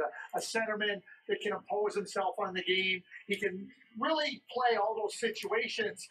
Again, I don't think he's going to be a dynamic offensive player. Maybe in the mold of a Trevor Linden. Don't forget, Trevor Linden scored 30 goals a lot of times in his career. But those are really good, important players to your team. And I think that that's exactly fit in Philly, though. I love the fit in Philly. I really do. I think you got Sean Couturier there, Claude Giroux. I think it will ease some of the wear and tear on Claude Giroux down the line as this young man matures. And I know that Nolan Patrick is a guy that Ron Hextall's a guy that doesn't like to put guys into the National Hockey League before they're ready. And even though he brought Provorov and Konechny up this year, I would say this: I don't believe for one moment that Nolan Patrick has anything left to learn in junior hockey. He's played 3 full years there. This one was obviously injured. I don't have the Mirage. He was a playoff MVP 2 years ago. I don't have the just don't Mirage see how Nolan Patrick gets any better playing back in junior hockey. I think you almost must put him in your lineup within reason, obviously. If he has a terrible camp, you can't. But the thing that he needs to learn and the thing that he needs to get better at is to play the game with a higher pace. And the only way he's going to get that is playing and practicing with NHL players every day. I got So you got to Tom go to the American Hockey League. Howard. Not the NHL. Got Howard. Back to Brandon, and I don't see Brandon on the card. Well, you guys The only one that I got all of them up there on is Cordy Howe and number 1 center in Claude Giroux. As for the pick with New Jersey and Nico Hischier, well, they did their research. They looked back to the Devils and they saw this. They copying figured this out listing, but very old picture, Nico Hischier, years ago, wearing the Devils jersey. He knew back then that someday the Devils would get the number 1 overall pick. They'd win the lottery. And, of course, the Hall of Famer Martin Brodeur right here taking it in, talking to some fans. He was the face of that team for so long, and perhaps Nico Hischier will be the face going forward.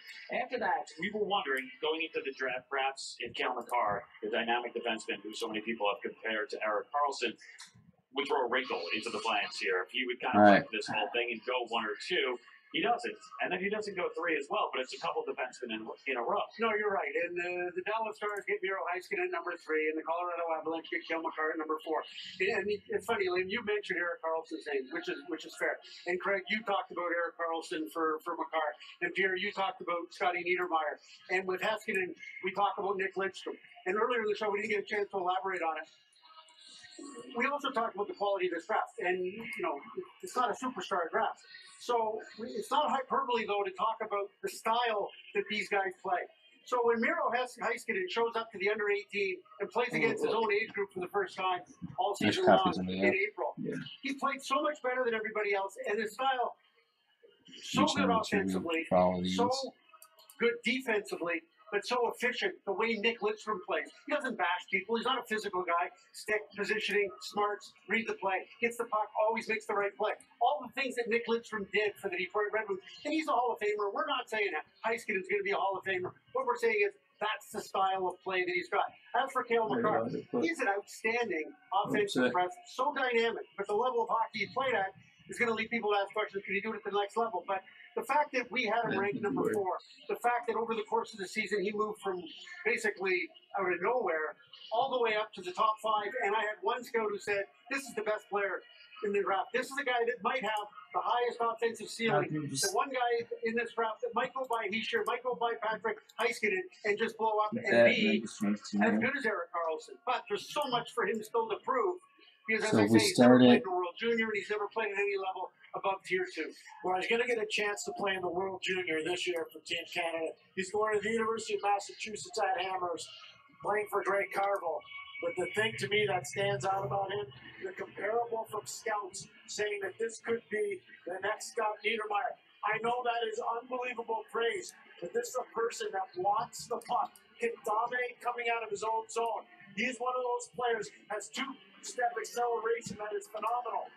You just think about once he learns it has to defend against better players, he can take over games in every single aspect of the game. So if you're a fan in Western Massachusetts right now, and you have some divided loyalties, buy season tickets to the UMass Amherst Minutemen, because that guy's going to be playing there for at least 2 years. He needs to get better at when he goes to UMass. We'll have to start here and go He's got to get more in depth in terms of the rigors of a physical game. Once that happens, I think he can take over games. I think he'll be fine. I mean, when Phil Housley was drafted by the Buffalo Sabres, everybody said, Phil Housley, high school player from Minnesota, Minnesota hockey. What? Whenever they the scouts think of it now, back then Pacific compared to Daylight playing Time, junior so it'll hockey, be like 8 it was o'clock. like two separate worlds. And yet That'd be Phil the first Housley one, though. ended up being a I Hall of guess you do Famer. them all, And so we'll You can see what start them Makar off. does, but it's a step at a time. And the next step for him is to find out what he can do when he doesn't have the puck. And he didn't have to worry about that in junior A hockey. Yeah, we'll do because, 4:30 as I said earlier in the show, he almost minute always had it intervals on his stick. to 5. He wants to be a difference maker. Really exciting player for the Colorado Avalanche. And the thing about Miro Heiskanen, you know, the Dallas Stars have John Klingberg, Well, a real people dynamic pay too. offensive right shot defenseman, and they drafted Julius Honka, a right shot Yeah, defenseman we who break they're it really 10, high and on. the break So I don't the think it's so listing much that they says didn't like Makar or if you don't pay by 10, you Heiskanen just forfeit your seems to chance fit at the what they're bonus trying to do. of getting And stuff you know, when I to watch Heiskanen, I go back a lot of times when I watch tape, and you go back and he doesn't make mistakes. And when he does make one, Liam, you're like, he made a mistake. And that's how steady and even he is. And I think to Bob's point, that's where you can say he thinks the game like Nick Lidstrom, because it would be ridiculous for any of us to stand here and say he's the next Nick Lidstrom, because there isn't one out there. But you know what? We did kind of talk like that the last couple of drafts because we had those generational talents right at the top. You had Austin Matthews and Patrick Laine. You had Connor McDavid and Jack Eichel. This year, the draft a little bit different, but still impact players at the top. Nico Hischier, Nolan Patrick, Heiskanen, and Makar. An excellent first round. 31 picks in. The Blackhawks had a very interesting day. A headline-making week. We'll discuss the Chicago Blackhawks when we return right after this.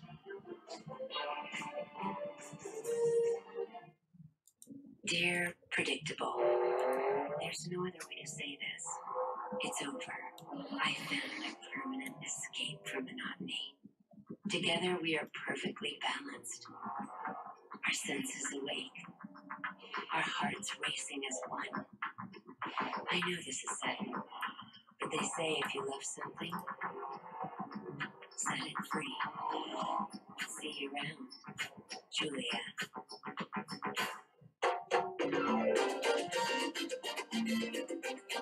Subway's $6 footlong sub of the day. Big on taste, small on price. Dance on over.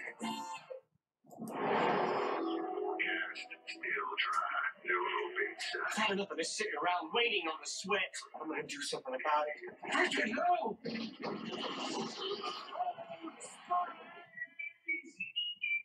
Pittsburgh fans, your Penguins are the Stanley Cup champions.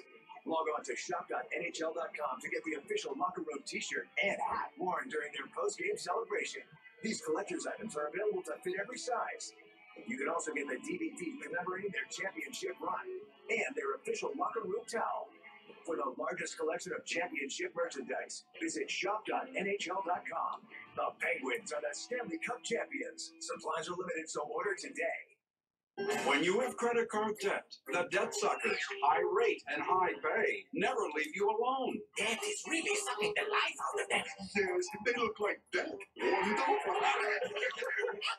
He's picking up the phone, probably calling his uncle to borrow money. Thank you for calling Consolidated Credit. Oh, no, not Consolidated Credit. With one call, they can lower their credit card rates And consolidate their bills into one low payment. Get paid off their debt in no time. Put down the phone. Put down the phone. Order a pizza. With extra red sauce. That Consolidated Credit makes it too quick and easy to get rid of us. Thanks to Consolidated Credit, there can be life after death. Call Consolidated Credit now and get your life back. Because death sucks. Call 1-800-346-0414. 800-346-0414. That's 800-346-0414. Call now. It started with the whistle.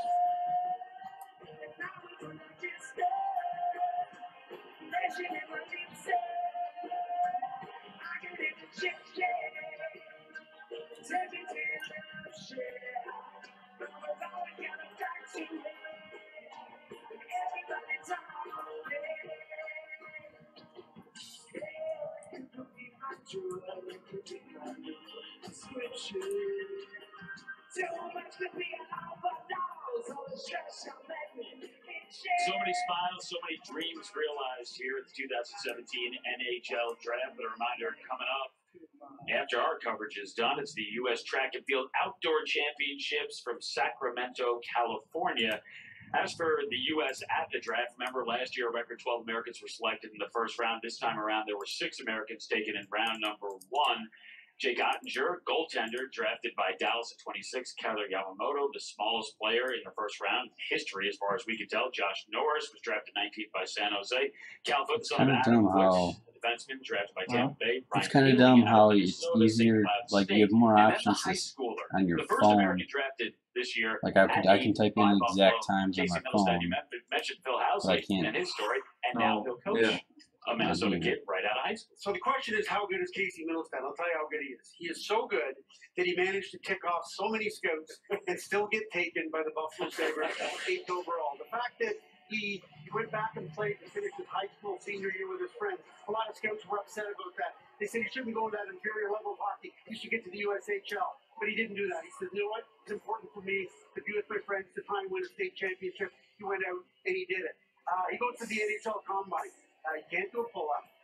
He could barely do one bench press. And he has the worst VO2 max measurement of any player who was drafted. So the scouts don't like that either. But guess what? He's still a top 10 pick. Some guys had him as high as maybe a top 5 potential pick because he's got skill, he's competitive, and at the end of the day, that's what it's all about. So the glass is half full. All right, you want to do this? We should have some. Half empty with those other things. Because just imagine how good he's Run the other going to room real be quick. when he starts embracing strength and conditioning and starts to do some of the things that he obviously hasn't been doing as part of his training. More And he's the guy actions. who afterwards, when asked about it, said, hey, Still I don't train similar. to throw weight around. I train to And get on the ice that even and ticked off score goals. his explanation ticked People off the should scouts be because pretty good. Wayne Gretzky had the famous "I've never seen a barbell score a goal" and that. But he's Change on Wayne that. Gretzky, so a lot of the scouts were that ticked us off too. Change He's that. a marvelous hockey player. He's going to get a chance to develop in the Change U, that. in Minnesota. So wherever he's Change played, that. wherever he's played, he's excelled. And that's for it. the U.S. and U17. Right on down the list. We got the first 2 done.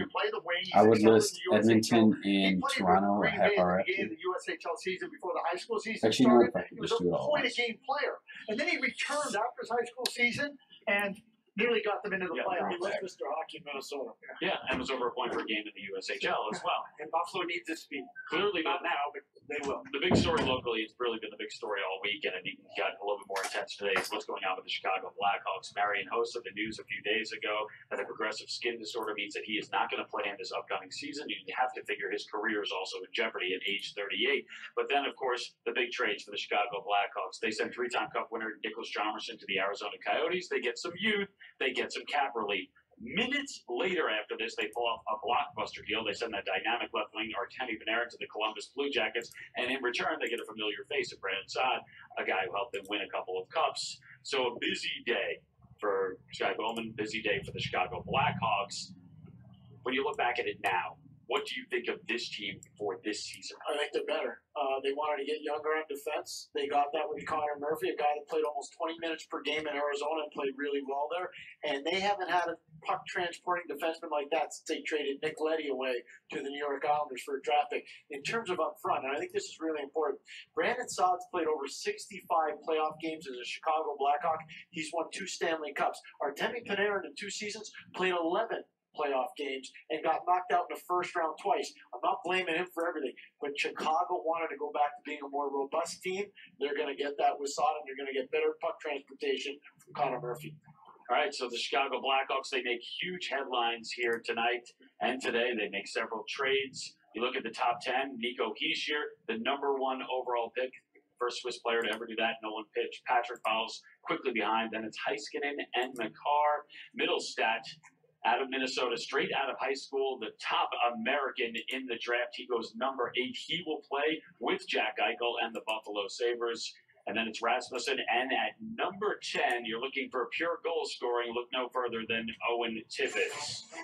Well, that'll do it for us here from Chicago. For the very latest off-season news and live streaming schedule, you can always visit us at NBCSports.com. So for Greg Button, Pierre McGuire, Bob McKenzie, Catherine Tappan, and Darren Traeger, I'm Liam McHugh. Coming up, it's the U.S. Track and Field Outdoor Championships from Sacramento, California. Just brilliant. Most dominant and Olympic history. This is a presentation of the Olympic Channel, home of Team USA. This is Sacramento, and on a sweltering June weekend, the top outdoor track and field athletes in the country have convened in California's capital city for the ultimate test of their skills. Sacramento's holding on. Only meters to go. They got it.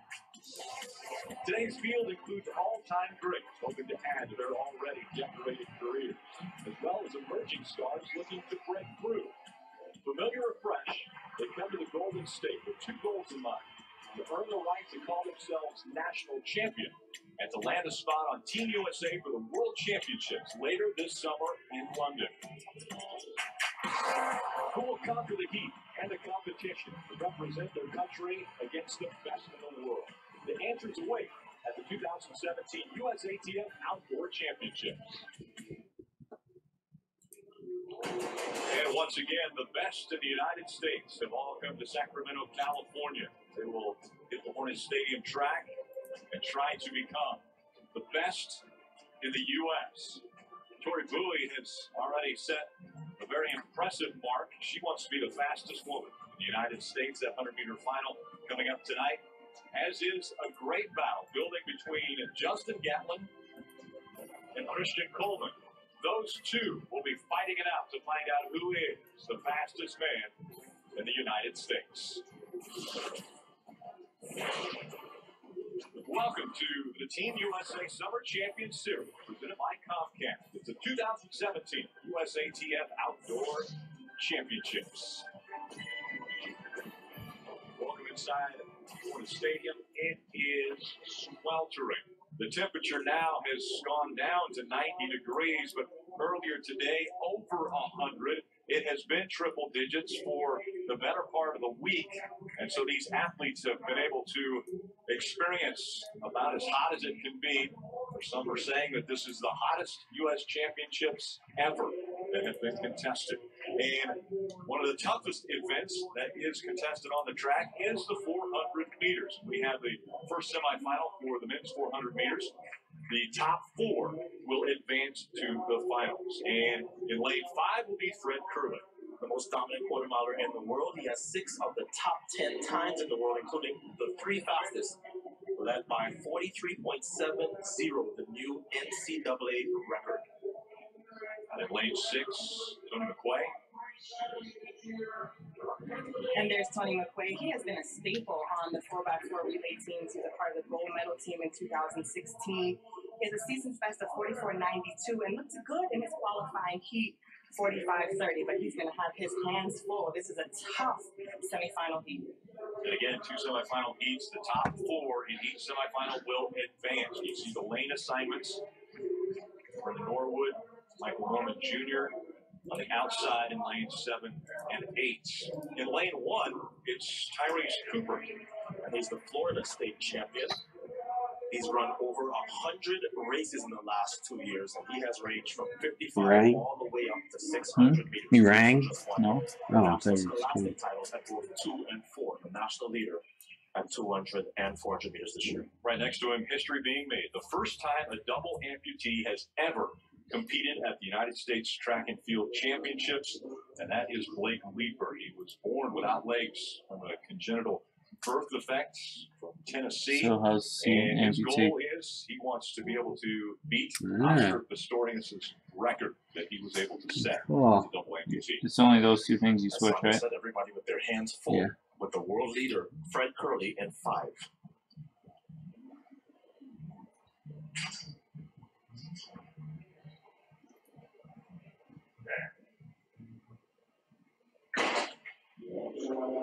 And a clean start. One time around this 400-meter track. And you see Kerley in the white and maroon of Texas A&M. He always goes out very casually, Sonia, and through the first 200. It's the second half that you'll see him emerge. And for him, this is the perfect setup. Tony McQuay loves to go out fast, and as a quarter miler, you love having a pacemaker, and that's exactly what the world number 1 has right now. Remember, it's Fred Kerley and Malik Kerley, the brothers. One's in lane 3, one's in lane 5. Fred in lane 5, and he is starting to bring it on as he comes down the front stretch. Fred Kerley and Gil Roberts. Fred Kerley stretching it out, and Brent will get the win. 44-11 for Curly, so he continues his assault on the world lead. That's actually maybe the second or third fastest time he's run for the year.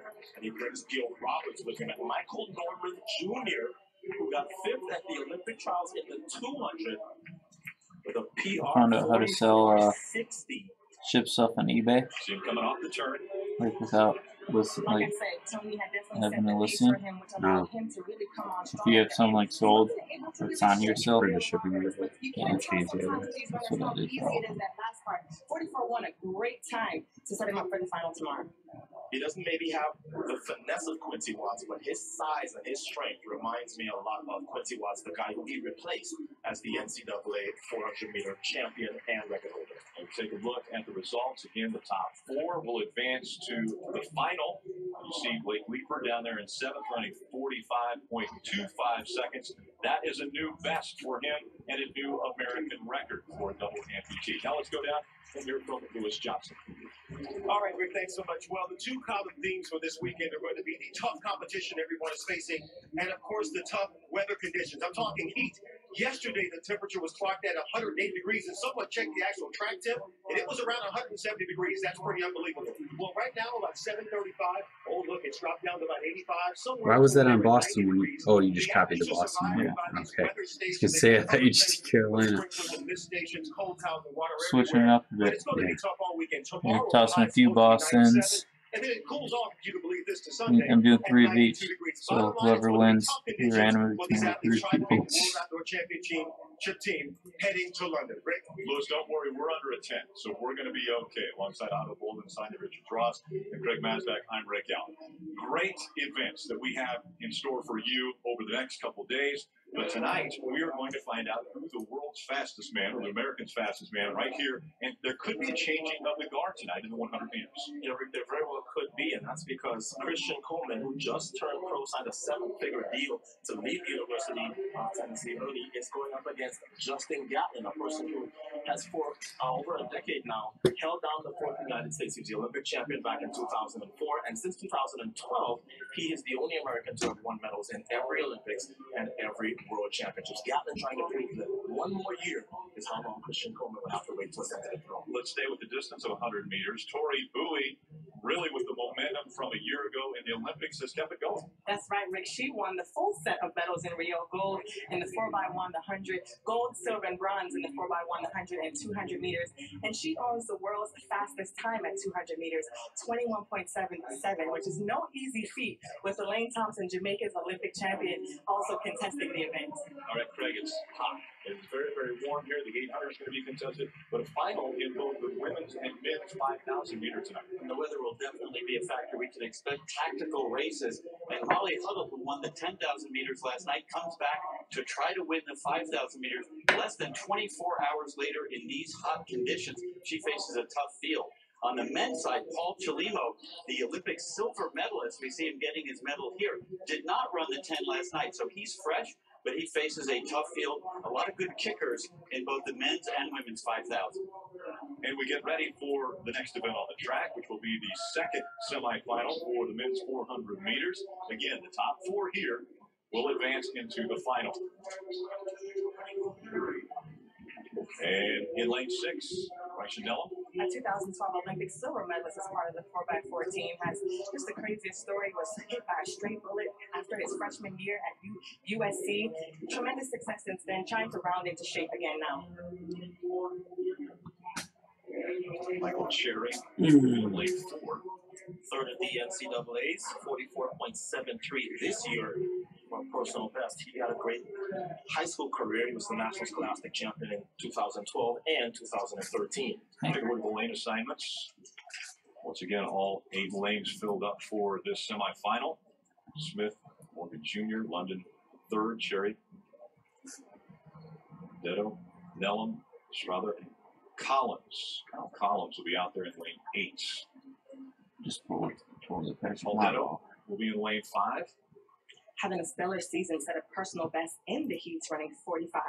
And they're all in the I'm going to try and revise the This item. team can match that 44.11. As you do it. From Curly to win semifinal one. I suspect they will not. Will be tough, Otto. Kenny, why aren't you doing free shipping? I'm doing the two things you told me to. All the way around this 400-meter track. It says offer free shipping. Outside in the red and black of Texas Tech. He ran a personal best 44.95. Yeah, in his heat. clicked. And he is off to a great start. But the You guys sure that's ours? Zettel and Nello now starting to get going along with Chip. Michael Cherry also Just click on free shipping. in lane 4. We'll see if that works for him coming through this final turn as they get ready to break onto the front stretch in front of the grandstands and outside line. Kyle Collins was good for a while, but now here comes Cherry. This one's going to be close. 4 people who advanced to the finals, and it was a close one to call right at the line. Michael Cherry gets the nod, 45.05. I look at the disparity in the times, almost a second slower. Cherry and Nello at the top of the line together. Cherry's in the center, LSU, but everybody in this one lane. Lane 1, Calvin Smith in it for a little while, but now the fight between Cherry, Isdetto, and Nello at the last minute. Cherry and Nello first and second across the line. Collins and Will London, Sonia, for third and fourth. Yeah, this race was Brian, really I'm set gonna up for the kickers. There was nobody who adjust them all because it's not working right, but just keep doing your thing. I want to adjust the times. I'm going to stagger them 1 minute. From 7 to 8. Michael Cherry gets the win. Lewis. Well, Michael, it was a tight finish there. What made the difference over those last 10, 15 meters? I wanted to stay strong and stand up like I've been doing all season. I know if I do that, I can come out with the win. And how difficult, how big is a challenge to do well at the NCAA meet and then come here to the next level with more competition, more expected here at the USA Nationals? I really don't feel like it's a difference in NCAA this year. It was pretty strong. The time I ran, would have won the past 4 years. So I feel like this NCAA prepared me for this meet right here. All right, good luck the rest of the way. All right, thank you, sir. And the athletes advancing to the finals in the men's 400 meters. Red Curley, the fastest time of those 8 will determine who will move on to the World Championships in London later this summer. Earlier, the women's 400 meters was contested, and these women will advance to the final. Francis, Ellis, Wembley, Harper were the top 4. Plenty more coming from Hornet Stadium in Sacramento, California. Sweltering heat. We're sure to see great speeds on the track tonight. Wi-Fi. We literally cannot live without it. And if we can't live without it, maybe it's time to reimagine it and make it even better. So it's awesomely fast. No, still no, now we're talking. So it works here, and here, and here. And so you can even take the occasional timeout. Yes, indeed. Amazing speed, coverage, and control. Introducing Xfinity X5. Find your awesome and change the way you Wi-Fi. It doesn't begin at the start line. It doesn't begin at the opening ceremony. It begins in a place no one can see. But a place you can make possible. For Team USA. Every dream matters, every journey matters, and every donation matters. Be the difference. Donate today at teamusafund.org.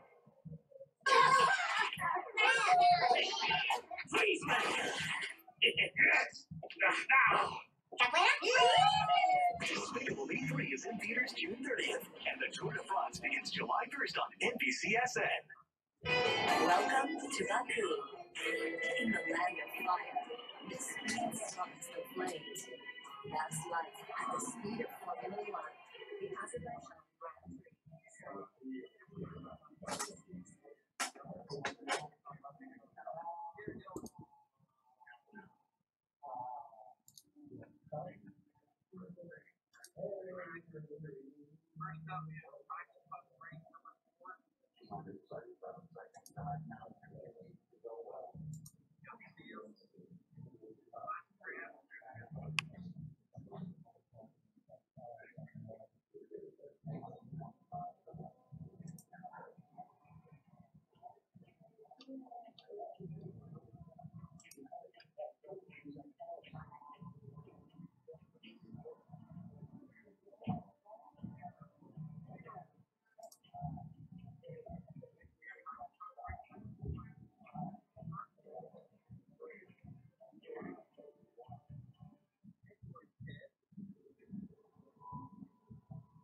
The 2017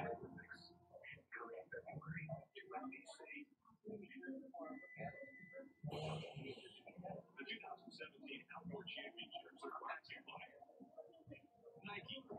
Learn more at Nike.com/JustDo. By Team USA Summer Champion Series presented by Balcare, helping bring you closer to the moments that you love. And by Every Donation Matters. Show your support for Team USA. Visit TeamUSALondon.org to make a gift today. Support Team USA TF and shop all the latest official Nike USA TF running essentials today at usatf.org/store. And welcome back inside Hornet Stadium. The campus of Sacramento State, and already the running events have been taking place, but also field events are going on. Those who don't know Slugger. Thanks very much, Rick. We have 16 individual event finals in the field event. Several contested yesterday, 2 on the docket this Friday evening. We'll have coverage of the women's high jump and the men's triple jump, which includes one of the 4 field event wild cards athletes from Team USA that have automatic spots in the World Championships in London. That includes the 2-time defending Olympic champion and 2-time defending world champion Christian Taylor in the triple jump. All he had to do was show up today to get his spot to London, so he just jogged through on his first attempt, and that gets a flag up, a red flag, but it doesn't matter, as he is able to now guarantee himself a spot to try to get that 3rd straight world championship crown. So that opens up the door for possibly up to 3 others to join him in London. This is his ex-former teammate, Will, played in a great battle in Prefontaine just a couple of weeks ago, and will play both of the evening. 57 feet, 3 3/4 inch. He is definitely jumping at his best going into the summer. Back to you, Rick. Thank you. Well, we will continue to keep up with the field events that are going on, but about 2 hours ago was the women's 100-meter semifinals. The first semifinal.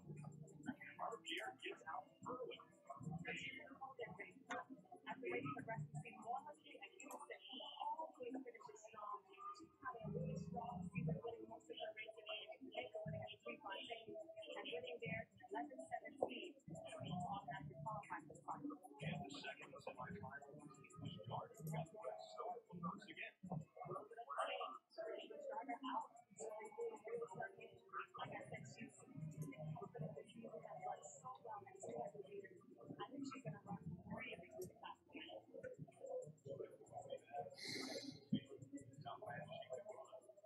So these are the women who will advance to the final. Coming up here momentarily, we again live to the field.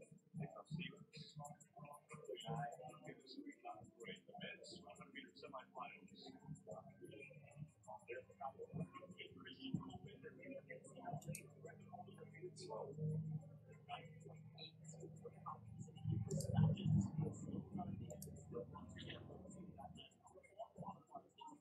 Speaking of Tennessee Volunteers, here is the 2004 Olympic 100-meter champion Justin Gatlin settled picture. Also has an easy one to the final. Maybe putting up next to him. Channel 4 at the headwinds, which is the Gatlin. It's ready for the challenge for the young all-star in the 100-meter flat today. It's on the athletes to advance to the final.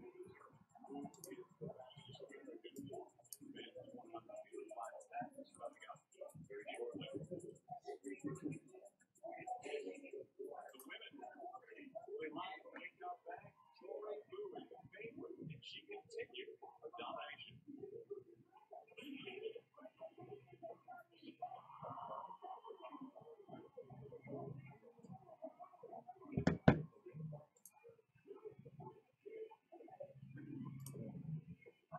They said, no way, run a marathon in 2 hours. I can't.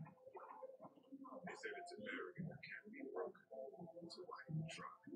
That's good. But that's the thing about them. When you push them, when you run them down,